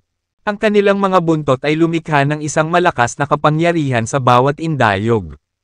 Sa isang iglap, sumugod sila at nawala sa malayo. Pagkaalis ng karamihan sa mga halimaw, may 12 sa kanila ang naiwan sa lupa. Mas malaki sila kaysa sa mga lumayo. Tila ang mga pinuno ng partikular na tribong ito. I have a good news for you. Ilang beses nang nag-react ang altar kamakailan. I think we can get in touch with our other members. Ang pinakamalaking halimaw ay lumingon sa isa pa at ibinahagi ang kanyang balita. Ganun po ba, sir? Ang sarap pakinggan. We have left home for years. Mukhang magkakaroon na tayo ng pagkakataong makabalik. Excited silang lahat sa balitang ito. Nanginginig ang kanilang katawan sa sobrang saya. Bueno. Upang ipagdiwang ang ating pag-uwi, patayin natin ang lahat ng mga nilalang na ito mula sa positibong mundo. Nagkatinginan ang mga leader ng halimaw bago nila pinagpag ang kanilang makapal na buntot at nawala sa manipis na hangin sa isang iglap. Ginamit ni Dustin at ng iba pang nilalang ang kanilang husay sa paggalaw ng katawan upang lumipad patungo sa kumpol ng bituin sa kanilang harapan. Dahil ito ang kanilang unang pagkakataon na bumisita sa universo. Maraming nilalang ang nagpasyang manatili sa mga grupo hanggang sa makakuha sila ng sapat na impormasyon tungkol sa lupain. Ang mga kasama ni Dustin ay hindi kabilang sa alinman sa pinakamakapangyarihang universo o puwersa. Ang mga nilalang mula sa malalakas na universo o puwersa ay nagsama-sama upang tuklasin ang bagong lugar. Ayaw nilang makipagtulungan sa mga mahihina. Para sa kanila, ang pagsama sa mga hindi tumutugma sa kanilang kapangyarihan ay makakapigil lamang sa kanila. Sa tulong ng aura disguising skill, binago ni Dustin ang kanyang hitsura at ang aura ng kanyang espiritual na kaluluwa. Bukod dito, ang Heavenly Majestic Pot ay nag-set up din ng track hiding array sa paligid niya para itago ang kanyang aura. Ayon sa Heavenly Majestic Pot, tanging ang mga masters ng Divine Realm o ang mga nilalang na nagtataglay ng magic treasures na huwad ng mga Diyos ang makakakita sa disguise ni Dustin. Kaya, walang dapat ipag-alala si Dustin. Habang siya ay nagpanggap na isang ordinaryong tao, tinundan niya ang grupo at nakikipag-usap sa iba pang mga nilalang paminsan-minsan. Lahat, bigyang pansin ang mga tao sa paligid mo. Kung makakita ka ng sino mang kamukha ni Dustin Lin, ipaalam sa amin. Pagkatapos namin siyang ilabas, lahat tayo ay maaaring magbahagi ng mga gantimpala. Narinig ko na bukod sa 5 patak ng Divine Liquid, gagantimpalaan din tayo ng maraming pambihirang likas na yaman na hindi pa natin narinig kahit kailan. Malakas na deklara ng isang Earth Immortal sa gitna ng karamihan. May 5 master sa Earth Immortal level sa gitna. Ang sangkawan. Bagamat silang 5 ay hindi mula sa malalakas na puwersa. Tila ay medyo mas makapangyarihan kaysa sa iba pang mga nilalang sa grupo. Kaya naman, Inisip nila ang kanilang mga sarili bilang ang mga frontrunners ng grupo. Nagliwanag ang mga mata ng lahat sa mga salita ng The Earth Immortal. Nagsimula silang lahat na lakihan ng palihim ang mga tao sa kanilang paligid. Tama siya. If I find Dustin Lin of the fallen immortal cosmos, I'll be a rich man. Matako na sabi ng isang matipunong lalaki na nakatayo sa tabi ni Dustin habang dinilaan ang kanyang mga labi. Ang matipunong lalaki ay may peklat sa mukha at isang malaking sable sa kanyang likod. Na ikinatakot niya. Tapos, nilinggan niya si Dustin na nasa tabi niya. Hoy, boy, taang universo at puwersa ka nang galing. 2/3. Ikaw ba si Dustin Lin? Ha, sabihin mo na, o tatapusin kita sa isang hampas. Sabi ng maayos na lalaki habang galit na nakatingin kay Dustin. Upang maiwasang ma-expose, si Dustin ay nagdeign na sumagot at nagkunwaring mukhang natatakot. Please, you are scaring me. I heard that Dustin guy is ruthless and love-killing. You must be him. Yay! Guys, I suspect he is Dustin Lin. Takot na sigaw ni Dustin habang tinuturo ang Buffman. Nang marinig siya, ang ibang nilalang ay nagmamadaling napalingon sa lalaking tinuturo ni Dustin. Stop talking nonsense. You stupid brat. I'm not Dustin. I came from the North Wasteland Cosmos. I don't know that fucking Dustin at all. Galit na sigaw ng lalaking malaki kay Dustin. Bigla niyang napagtanto na may problema siya nang makasalubong niya ang mga nagdududang tingin mula sa ibang mga nilalang. Sa sobrang takot niya ay tumulo ang malamig na pawis sa kanyang noo. Gayunpaman, walang pag-aalinlangan. Maraming sumugod patungo sa lalaking Herculean upang pigilan siya. Hindi na ako makapaghintay para makita kung ikaw ba talaga si Dustin. Dahil doon, inabot ng isang walang kamatayang lupa ang malakas na lalaki at binasag ang ulo nito gamit ang isang kamay. Sa isang iglap, kinuha niya ang espiritual na kaluluwa ng kaina hinalang lalaki at sinuri ito ng mabuti. Hindi siya si Dustin. The Earth Immortal said in an exasperated and disappointed tone. Nagalit siya kaya hinigpitin niya ang pagkakahawak at dinurog ang espiritual na kaluluwa ng napakalaking lalaki. Ang lalaking pinatay niya ay nasa Golden Immortal Realm lang. Walang paraan para labanan niya ang isang immortal na lupa. Bastos ka, huwag ka nang magkamali ulit. May namatay na lalaki dahil sayo. Babala ng Earth Immortal kay Dustin sa hindi nasisiyahang tono. Ang natitirang bahagi ng grupo ay nasa kanilang mga paa. Maliwanag na mas gugustuhin ng Master sa Earth Immortal Realm na patayin ang maling tao kaysa sa palampasin ang pagkakataong wakasan si Dustin. Kapag nakita niya ang sino mang kaina hinala, hindi siya magpapakita ng awa at ibinababa ang mga ito nang walang anumang pag-iisip. Hindi ko naman siya masisisi kung bakit siya nagkakaganito. Masyadong kaakit-akit ang mga gantimpala para sa ulo ni Dustin. Naisip nila sa kanilang sarili. Walang nang ahas gumawa ng ingay. Pagkatapos, ang espasyo sa harap nila ay nanginig ng husto. Ang tunog ng agresibong labanan ay umabot sa kanilang mga tainga. Nakarinig din sila ng hiyawan ng takot at kawalan ng pag-asa. Tingnan mo, may mga nag-aaway dyan. May sumigaw sa crowd. Nagulat si Dustin at ang iba pang nilalang. Ang immortal na lupa na naglagay sa napakalaking tao ay sumenya sa iba pang grupo na sundan siya. Pinaandar niya ang kanyang kakayahan sa paggalaw ng katawan at nagmamadaling tinungo ang lugar kung saan nanggaling ang mga ingay. Kahit na ang pinakamahina sa grupo ay nakarating sa genuine immortal realm. Kaya, kahit na nawalan sila ng halos lahat ng kanilang lakas dahil sa batas ng grabidad sa negatibong mundo, mas malakas sila kaysa sa mga ninuno ng sekta. Tinundan nila ang daigdig na walang kamatayan. At hindi nagtagal ay nakarating sila sa isang kumpol ng bituin. Pagdating sa pinangyarihan ng labanan, isang kakilakilabot na tanawin ang bumungad sa kanila. Isang napakalupit na labanan ang nagaganap sa kumpol ng bituin sa unahan nila. Isang grupo ng mga halimaw na mukhang ganid ang lumapit sa ilang libong nilalang na pumunta doon para kumuha ng unang pagsubok. Ang bawat halimaw ay mahigit 10,000 talampakan ang taas. Ikinaway nila ang kanilang malalaking buntot, na naging sanhi ng marahas na pagbagsak ng espasyo. Ang mga higanteng black hole ay sunod-sunod ding lumitaw sa asul. Mabilis na inatake ng mga halimaw ang kanilang biktima. At ang mga nilalang ay napilitang umatras. Marami sa kanila ang namatay o malubhang nasugatan. Napakagandang araw. Napakasarap nila. Haha. Ang mga halimaw ay umuungal habang sila ay labis na nasasabik sa kanilang mga bagong pagpatay. Parami ng parami ang mga nilalang na pinatay ng mga malalaking halimaw ng brutal. Madali nilang nawasak ang mga kaawa-awang nilalang gamit ang kanilang mga higanteng buntot.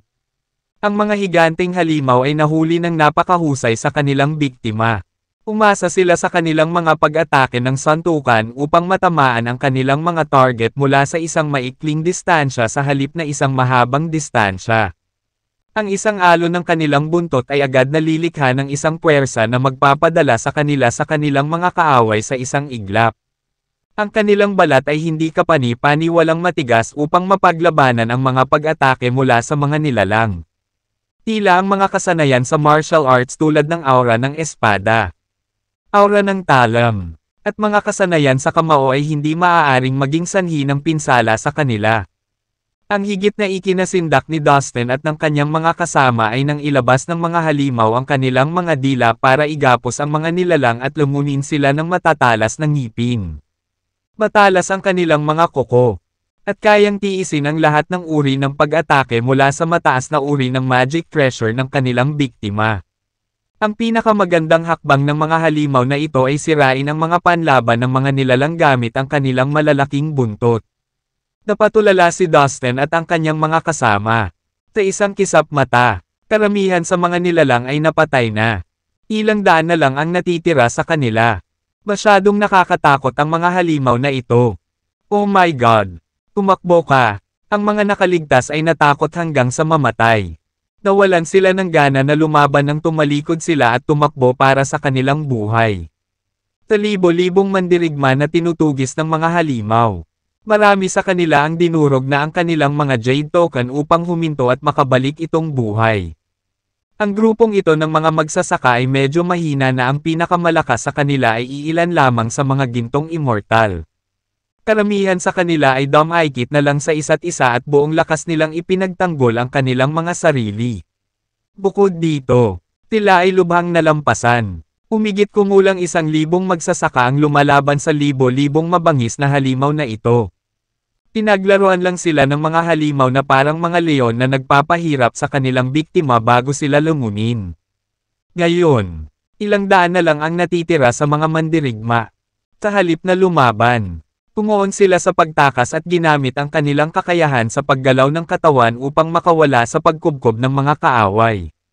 Ang ilang mga magsasaka na medyo may sapat na lakas ay halos hindi nakalabas sa kubkob sa pamamagitan ng desperadong paghahagis ng bawat kasanayan na mayroon sila.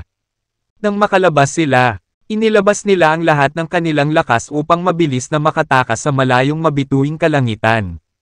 Ang mga tanga, hindi mo ba alam na ang lahi natin ang pinakamabilis sa universo?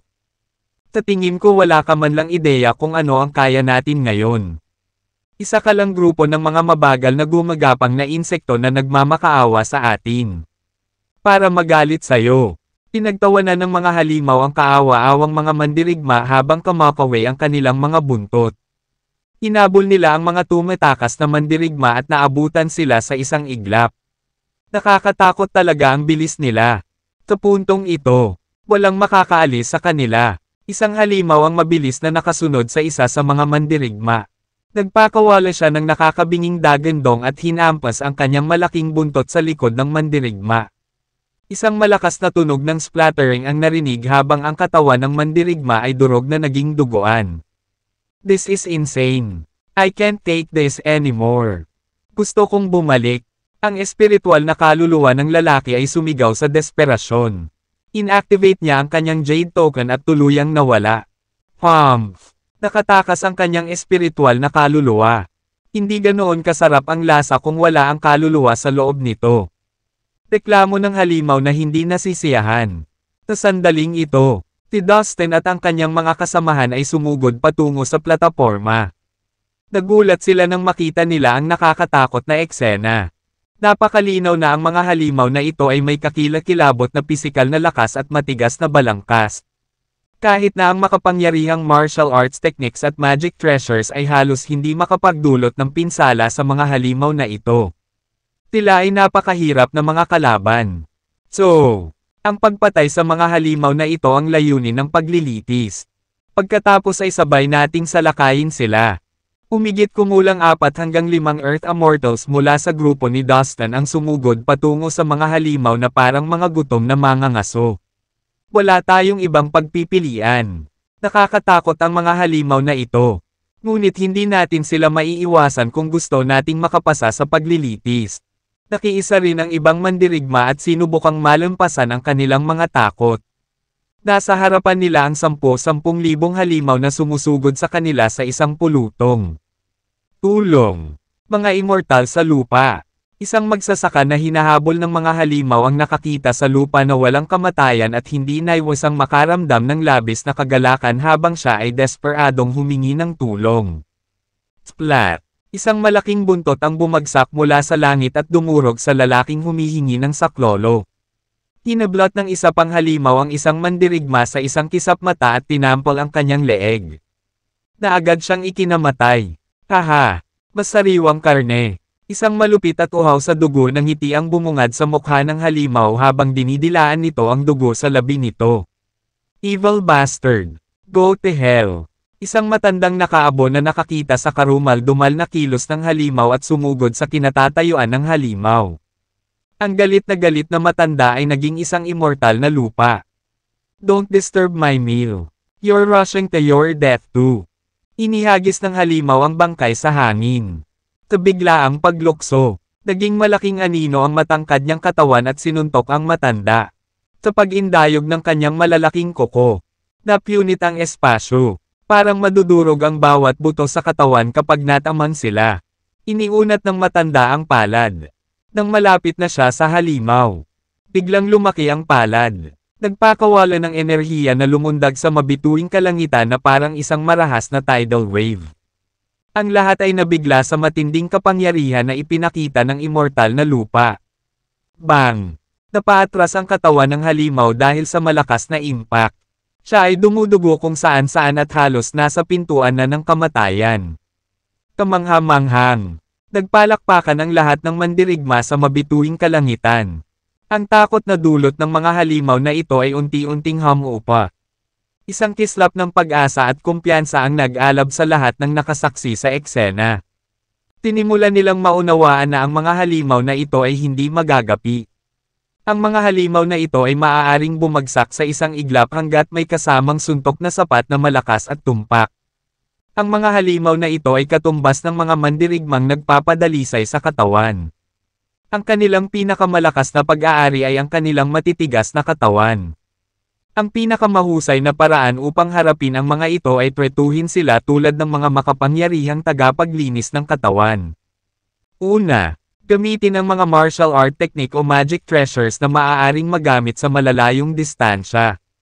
Pangalawa, kailangan mong malaman na ang mga body refiners ay may mahinang espiritual na pakiramdam. Ang pag-atake sa kanilang espiritual na kaluluwa ay magbibigay sa iyo ng tiyak na kalamangan. Malakas na paliwanag ng matanda para malinaw na marinig ng lahat. Nang matapos siyang magsalita, biglang kuminang ang Jade Token sa katawan ng matanda. Isang numero ang bumaba mula sa langit at mabilis na dumausdal sa token. Kakumikinang na token. Isang numerong 3 ang malinaw na nakasulat. Oh, now I get it. Ang pagpatay sa mga halimaw na ito ay maaaring magbigay sa iyo ng mga puntos. Ang halimaw na katatapos ko lang ay katumbas ng 3 puntos. Tuwang-tuwang sabi ng matanda habang nakangisi. Lumalabas na ang pagpatay sa mga halimaw ang layunin ng paglilitis. Makakakuha ka ng kaukulang mga puntos sa bawat halimaw na iyong matalo. At makakapasa ka sa pagsubok pagkatapos makuha ang kinakailangang bilang ng mga puntos. Ang mga tao ay nakaramdam ng lakas ng loob at nakaisip ng mga estratehiya kung paano nila haharapin ang mga halimaw. Sige, umalis ka at patayin ang mga halimaw na ito. 10,000 mga mandirigma ang sabay-sabay na sumigaw habang sila ay nagdudugtong at sumugod patungo sa mga mabangis na halimaw. Itong mga uod. Nang makita ang isa sa kanilang uri na pinatay. Lahat ng mga halimaw ay nagalit. Nagsimula ang isang matinding labanan sa mabituing kalangitan. Kailangan kong magmadali at mangolekta ng maraming puntos hanggat kaya ko. Ginamit ni Dustin ang omnipotent lightness at sumugod sa larangan ng digmaan. ARRRRRGH. Isang halimaw ang tumalon ng mataas sa hangin at sinugod si Dustin mula sa malayo. Oh, magandang timing. Kinokontrol ni Dustin ang mahiwagang magnetic mountain sa kanyang isip. Siyam na patak ng Celestial Star Water ang gumalaw dito at naglabas ng napakalawak na gravity na maaaring sugpuin ang buong mundo. Ang Celestial Star Water ay isang mahiwagang kayamanan na ipinagmamalaki ang kapangyarihan nito sa sobrang bigat. Ang isang patak ng Celestial Star Water ay kasing bigat ng 1,000 bituin. Ang galing nito ay hindi maisip na nakakatakot. Bilang resulta ng pangmatagalang epekto ng batas ng gravity ng mundong ito. Ang balangkas ng mga halimaw na ito ay napakatatag na para bang mayroon silang walang katapusang pisikal na lakas. Gustong subukan ni Dustin kung kaya ng kapangyarihan ng Celestial Star Water ang mga halimaw na ito. Boom! Nang bumangga ang mahiwagang magnetic mountain sa halimaw. Ang siyam na patak ng Celestial Star Water ay bumaril na parang naglalagablab na bola ng kanyan. Na tumama sa halimaw ng sabay-sabay. Splat! Siyam na malalaking butas ang nalikha sa katawan ng halimaw. Ang mainit na dugo ay tumalsik kung saan-saan na parang bumubulusok na fountain. Ano ito? Paanong ang isang mahiwagang kayamanan na taglay ng isang mababang buhay lamang ay magdulot ng pinsala sa antas na ito? Ang halimaw ay nagsimulang manginig sa takot. Haha! Ang Celestial Star Water ay naglalaman ng napakalakas na batas ng gravity. Ito ang pinakamabigat na magic treasure na umiral. At nagkataon, ang pinakamahusay na sandata laban sa mga mahihirap na halimaw na ito. Tama, walang hindi masusupol. Salamat sa Celestial Star Water. Ang pagpatay sa mga halimaw na ito ay isang lakad sa parke. Tinuri ang Heavenly Majestic Pot. Tapusin mo siya. Tigaw ng palayok habang nakaramdam siya ng tuwa mula sa tanawin ng labanan. Alam ko, nagsimulang magsaya si Dustin sa laban. Sa susunod na sandali, ang mga patak ng Celestial Star Water ay natipon at tuluyang dumurog sa halimaw sa madugong mga piraso. Nagsimulang lumiwanag ng maliwanag ang Jade Token ni Dustin. Isang nagniningning na numero ang lumabas mula sa langit at dumausdas dito. Naka 3 points ako. Tuwang-tuwa si Dustin habang nagsisimula ng uminit. 5,000 puntos ang kailangan para makapasa sa pagsubok.